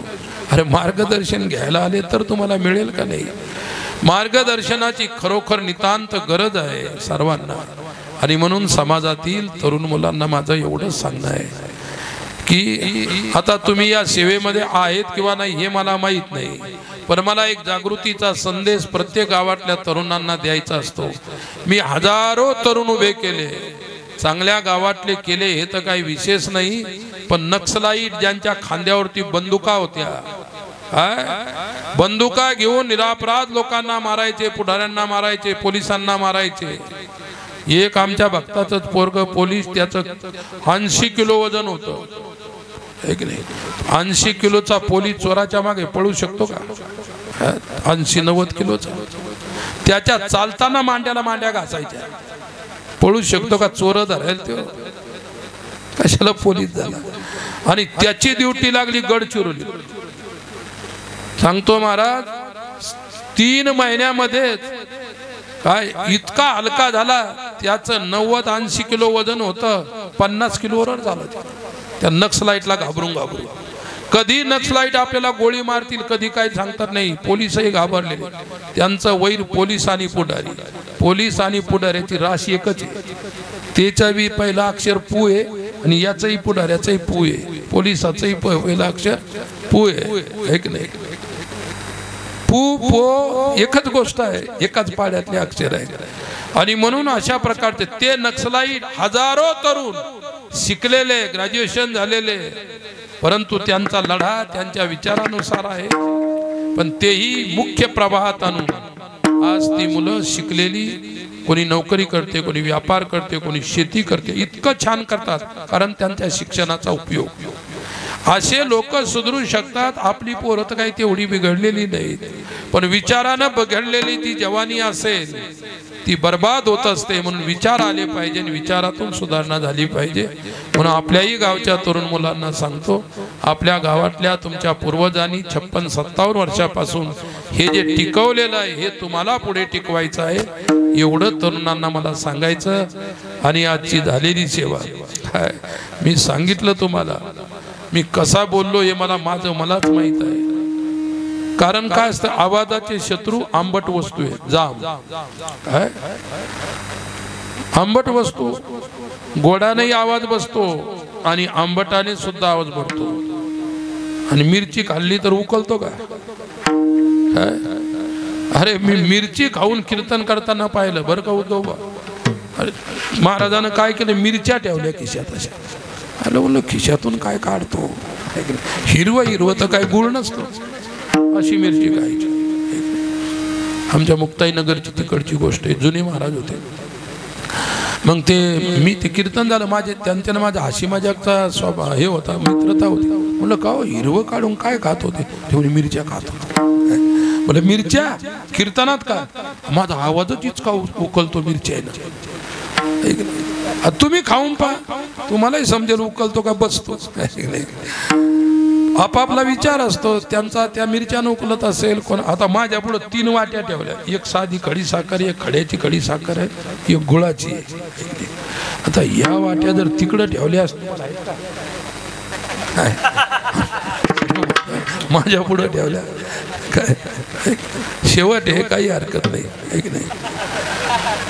आता एका गावात गेलो आणि त्या आमचे असे मृदंगाचार्य होते, त्यांनी पाणी मागितलं. ते धुमाला पाणी लावायला पाहिजे, त्यांनी शाई इकडून पाणी ठेवलं, शाई तिकडून ठेवला गिलास. त्याने काही ऐकाई नाही केली, येत पाण्यात बोट बुडले, जेत पाण्यासहित शाई वाजवली. कीर्तन होईपर्यंत मृदंग एवढी सुद्धा शाई राहिली. शाई कुठे, ते शाईकडून पाणी ठेवायचं असतं. एक तर त्यांना प्यायला देण्यात, त्यांच्या धुमाकडून ठेवा, धुम पाणी पित, शाई पाणी पित. तर अशा प्रकारचा प्रकार आहे. तर मला एक सांगायचं की आपल्या गावाला मी जाताना मात्र खरोखर धन्यवाद देतो. 60 वर्षाची तुमची साधना आहे, परमेश्वराने तुमच्या करून घेतली. मी तरुणांनाही 2 शब्द सांगितले. येताना मी थोडासा लवकर आलो होतो. आमचे सर आहेत, त्यांच्या तिथे ते याचा भुसा असतो ना काय, याचा सोयाबीनचा, त्याची आता फॅक्टरी टाकणं चालू आहे. तिथं तोल काटा लावलेला आहे, धर्मकाटा ऑफिस केलेलं आहे. सरांनी आम्हाला तिथून सांगितलं की बाबा आले की थोडं थांबा, आमची पूजा करून द्या. एक नाही, चांगली गोष्ट आहे. एक नाही, तरुण मुलं अशा कामाला लागले पाहिजे, व्यवसायाला उद्योगाला लागले पाहिजे. त्याच्यातून चुकले तर परमार्थालाही लागले पाहिजे, ते करूनही परमार्थाला लागले पाहिजे. आपल्या समाजाचा उन्नती त्याच वेळी होईल. अरे शेती करून तर आपली तर शेती तर वडिलोपार्जितच आहे, केव्हापासून आहे. त्याच्यातून नवीन काहीतरी विकासाचे धडे घेतले पाहिजे. आणि मी असं केव्हाही काही असेल तर अशा तरुणांना, शिक्षितांना, मुलांना मार्गदर्शन करत असतो. काय चांगलं होत असेल तर त्यांना चांगलं सांगायला काहीच हरकत नसतं. म्हणून तिथं थोडा वेळ थांबलो, नंतर आलो मंदिरात बसलो. एक नाही, मंदिरात आमचे सर्व वृद्ध विनेकरी वगैरे एक नाही. आणि आपल्या वारकरी संप्रदायामध्ये सध्या ते म्हाताऱ्याच्याच वाट्याला विना आहे. कोणाच्या वाट्याला? काही ठिकाणी मी मठात मंदिरात पाहिले आंधळे माणसं विना. आंधळ्यानं नाही घेतलं तर चालतं असं काही नाही. आणि म्हातारे माणसं आणि गावात संख्या किती आपल्या टाकरखेड्यात किती लोक आहे सर्व 2,000 बापरे मोठे गाव झालं. 2,000 ठरवलं. एकानं जर विण्याची पाळी घेतली ते म्हातारे माणसं त्यांना इथं जरूर आणा, परंतु त्यांना भोजन द्या, पाणी द्या. ते वारकरी आहे त्यांची व्यवस्था करा. प्रत्येक घरानं ठरवलं की पुढच्या वर्षापासून विना आपल्या गावानं द्यायचा. खरी साधना पाठीमागे सुटल्या जाते. काय सप्ताहाची खरी साधना विना घेणे हीच खरी साधना आहे. आणि तेच कोणाला पसंत नाही. कोण म्हणले विना घ्या, कोणतंही काम सांगा आपल्याला, पण विण्याचं नका सांगू. कोणतंही सांगा, कोणतं काम सांगता त्याला दगड उतरायचं सांगता काही दादा. कसे काय नाराज येत एवढे. जाताना एवढं सांगतो, कोल्हापूर जिल्ह्यामध्ये एक वारकरी शिक्षण संस्था होती आणि मी फिरत असताना मला कोणीतरी सांगितलं इकडे वारकरी शिक्षण संस्था आहे, पोरं शिकतात. चला म्हटलं इकडं तिकडं फिरत बसल्यापेक्षा आपण संस्थेत जाऊ. आणि संस्थेत गेलो. ते महाराज होते, महाराज होते ते साखरे महाराजांचे शिष्य होते. ते जुने साखरे महाराज किसन महाराजांच्या अगोदरचे. तर हे तिथं होते. ते सुंदर अशा प्रकारचे पाठ, विचारसागर, ज्ञानेश्वरी हे शिकवायचे. काय मग मी गेलो तिथं सप्ताह चालू. मग मी गेल्या तिथं विठ्ठल रुक्माईचं थोडं छोटंसं मंदिर होतं. दर्शन घेतलं, महाराजाचं दर्शन घेतलं आणि बसलो. असं एक म्हातारा आला. महाराज बरं झालं आम्हाला सोबती आली. म्हटलं सोबती? आता ते म्हातारा मी जवान. म्हणलं गाव आपली वय सारखी. नाही सप्ताह चालू आहे, 7 दिवस विना घ्याल ना तुम्ही. मी म्हटलं मी एका ठिकाणी राहणार नाही. मी आता आलो, उद्या सकाळी जाणार. जेवढा तुमच्याकडून होईल तेवढा घ्या. कीर्तन झालं बा. कीर्तन होईपर्यंत कीर्तनातल्या विनेकऱ्याने विना घेतला आणि मग कीर्तन संपलं. एक मला अजून त्याचं नाव लक्षात आहे. गणपत पाटील म्हणून एक म्हातारा माणूस होता. 70 वर्ष वय, 70-72चा असेल. त्याच्या गळ्यात टेकवला विना त्या कीर्तनाच्या विनेकऱ्याने. आणि मग काय झालं, 2-2 घंट्याचा विण्याचा पार प्रत्येकाचा. मग त्याच्या गळ्यात विना टाकल्यानंतर इतके हुशार, मंदिरात कोणी झोपलं नाही, मी एकटाच. आणि ते संस्थेतले पोरं होते. ते पुढे देवीचं मंदिर होतं. सप्ताह होईपर्यंत ते देवीच्या मंदिरात ते लहान पोरं द्या पोरायसारखे, काही मोठे होते काही लहान होते. ते दिवसभर बिचारे भजन पूजन कीर्तन करून थकून जायचे. आणि मग ते गणपत पाटलाच्या गळ्यात विना. 2 घंटे झाले. पुढचा विनेकरी त्याचा नंबर होता ना, ते पुढचा आलाच नाही पाळीवाला. ते मला येऊन उठवायचं. पाळीवाल्याला बोलणार मी नवीन आहे, मला काय माहिती आहे कोणता पाळीवाला.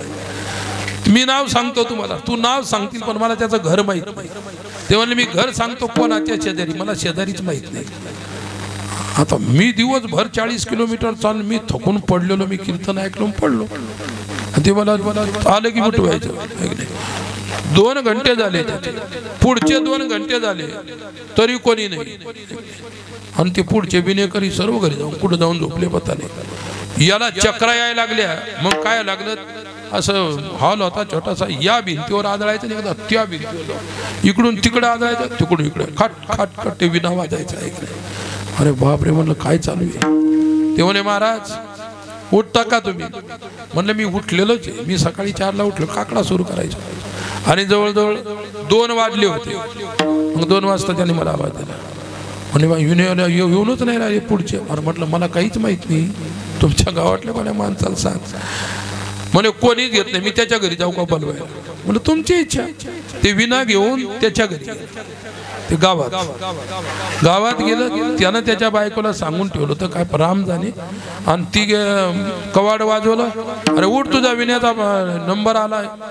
बाई म्हणाले जसे कीर्तनातून आले तसे शेतात जाऊन झोपलेले. हे विना घेऊन त्याच्या शेतात 2 किलोमीटर त्याचं शेत तिकडे ऐकलं. आणि मग ते 2 घंटे गेले. काकड्यावाले आले. ते म्हणाले महाराज विनेकरी कुठे आहे? म्हणे मी काय त्याच्यावर राखत नाही. म्हटलं कुठे आहे? त्याच्या पुढचा आला नाही. तो म्हणे मी बोलून आणतो. म्हणे विना आणतो. बरोबरच गेला. आणि काकड्यावाल्याला विना सापडणं ऐकलं. इकडं पाय तिकडं पाय. अरे विनेकरीच नाही तर विना कशाला सापडलं. आणि मग काय केलं, ते आलं तिकडून शेतातून त्या शेतात नव्हतंच ते तर काय सापडतंय. जसं आलं आणि लगेच देवाजवळ आलं, पांडुरंगाच्या गळ्यात विना दिला. देवा तुझा विना तुझ्या गळ्यात, आता विना तर घेणार नाही, पण जन्मभर कधी या मंदिरात जर पाऊल टाकेल तर मला गणपत पाटील म्हणून म्हणू नको. तो प्रतिज्ञा करून गेला आणि हे विनेकरी स्वतः त्याला गेले, पुन्हा त्याच्या घरी नेला असेल त्याला. ते आले आणि मला माहित होतं पांडुरंगाच्या गळ्यात अडकवलेलं आहे. आले ते पुन्हा आले का मला ते विनेवाला विनेकरी. म्हटलं आला असं तर काही माहित नाही बा. देवाला विचार. आता देवाला कोणी विचारायचं असतं. म्हटलं पहा देवाजवळ जाऊन देवाला विचारा. एखाद्या वेळी देवानं घेतला असेल तर देवाच्याच गळ्यात विना होता. तर अशी विण्याची पद्धत आहे. तर आपल्याला असं करायला पाहिजे की प्रत्येक गावामध्ये खरोखर गावातल्या लोकांनी महिलांनी विना घेतला चालतो, पोरांनी घेतला चालतो, माणसांनी घेतला चालतो. सर्वांनी जर ठेवलं तर वाट्यावर येईल का? विनाच वाट्यावर येणार नाही. जर विना घेण्यामध्ये तुमची उदासीनता असेल तर तुमचा सप्ताहच नाही. लक्षात विण्याच्या प्रति उदास राहू नका. लावणी मृदंग श्रुती टाळ घोष शिव ब्रह्मरस. म्हणून आपली एवढी मोठी साधना आहे. विण्याच्या प्रति उदास राहत जाऊ नका. बिचारी म्हातारी माणसं आहेत तिथं घेतातच त्यांना. आता तुम्ही आणलेलेच आहे बोलून, पण आपणही त्यांना कधी कधी रिकामे माणसं गप्पा आणतील पण विना मारून गप्पा आणा ना. अरे आपल्याकडे विण्या घेण्याची फार पद्धत सोपी आहे. मी एकदा आळंदीहून पैठणला येत होतो आणि मध्ये हंग नावाची नदी लागते. पुढे लागते ते गणपतीचं गाव एक नाही कोणतं रांजणगाव, त्याच्या पुढे हंग नावाची नदी. तिथे एक गाव आहे आणि तिथं असं नदीच्या काठावर देवस्थान आहे का ह्याच्या बाताने. आणि मी त्यावेळी पायी पायी त्या देव तिथं आलो. आपल्याकडे नुसता विना असतो, तिकडं टाळाही उभा केला जातो. त्यावेळेस होतं बरं ते. मग एकाने विना वाजत आणि एकाने दिवसभर टन टन टन टन म्हणजे पारे बदलायचे टाळाचे विण्याचे. आणि मग मी तिथं बसलो असा म्हटलं ही तर नवीनच पद्धत पाहिली आपण. एक जण विना वाजवायला लागला, एक जण त्याच्या समोर टाळ वाजवू लागला. देवाचं नाव काहीच मग रामकृष्ण हरी म्हणत होते काय नाही. ते विना तार वाजवत होतं आणि हे टाळ वाजवत होतं. दोघांची जे त्या ठिकाणी चांगली जुगलबंदी चालली. पण त्यांच्या ध्यानात आली एक गोष्ट आली. त्यांना ओढायची होती बिडी. आता टाळावाल्याला बिडी पेटावता येत नाही आणि धरता येते, त्याचे दोन्ही हात गुंतलेले असे. मग त्या विनेकऱ्याजवळ बिडी होती, त्यानं काढलं बंडल आणि बिडी आणि मग माचीस लावायला. आता याचा एक हात विण्याला आणि एक हात. मग त्यानं काय केली की ताराच्या खालून डबी घातली, एक काडी काढून घेतली एका हाताने. आता मी ते सर्व त्यांचं प्रॅक्टिकल ते पाहत होतो, सर्व टेक्निकल काय काय चालू. अशी काडी ओढली, त्यानं तोंडात बिडी अगोदर झाली, एक हात रिकामा आणि त्यानं काय केलं बिडी पेटवली. 2-4 झुरके फक फक फक फक मारले, लगेच टाळावाल्याच्या तोंडात. त्याचं टाळ चालून इतके झुरके मारणं चालू ते बिडीचे. त्याच्या तोंडातून घ्यायची पुन्हा यानं मारायची यानं. म्हणलं काय मस्त मजा घेऊन. हे असं तर कधीच पाहायला मिळालं नाही. अरे तोंडानं जोपर्यंत टाळ येईल तोपर्यंत ते बिड्या ओढू नका. निदान त्या तोंडाचा देवाचं नाव घ्यायला उपयोग करा. चला हा विनोदाचा भाग आहे, वेळ संपलेला आहे. म्हणून एकदा झालेली सेवा माझ्या पाठीमागे असणारे सर्व गुणीजन मंडळी, हे असणारे चिमुकले सर्व वैष्णव जो टाळ घरून उभे आहेत, कौतुक करायसारखी गोष्ट आहे या छोट्या छोट्या लेकरांची. आपले लेकरं तसेच आहेत, आपले पोरं तसेच आहेत, परंतु परमेश्वराने त्यांना टाळ वाजवण्यासाठी स्वीकार केला. ईश्वर तुम्हालाही परमार्थासाठी स्वीकार करो ही प्रभूचरणी पांडुरंगाच्या चरणी प्रार्थना करतो आणि झालेल्या सेवेला भगवत चरणी समर्पित करतो. ज्ञानेश्वर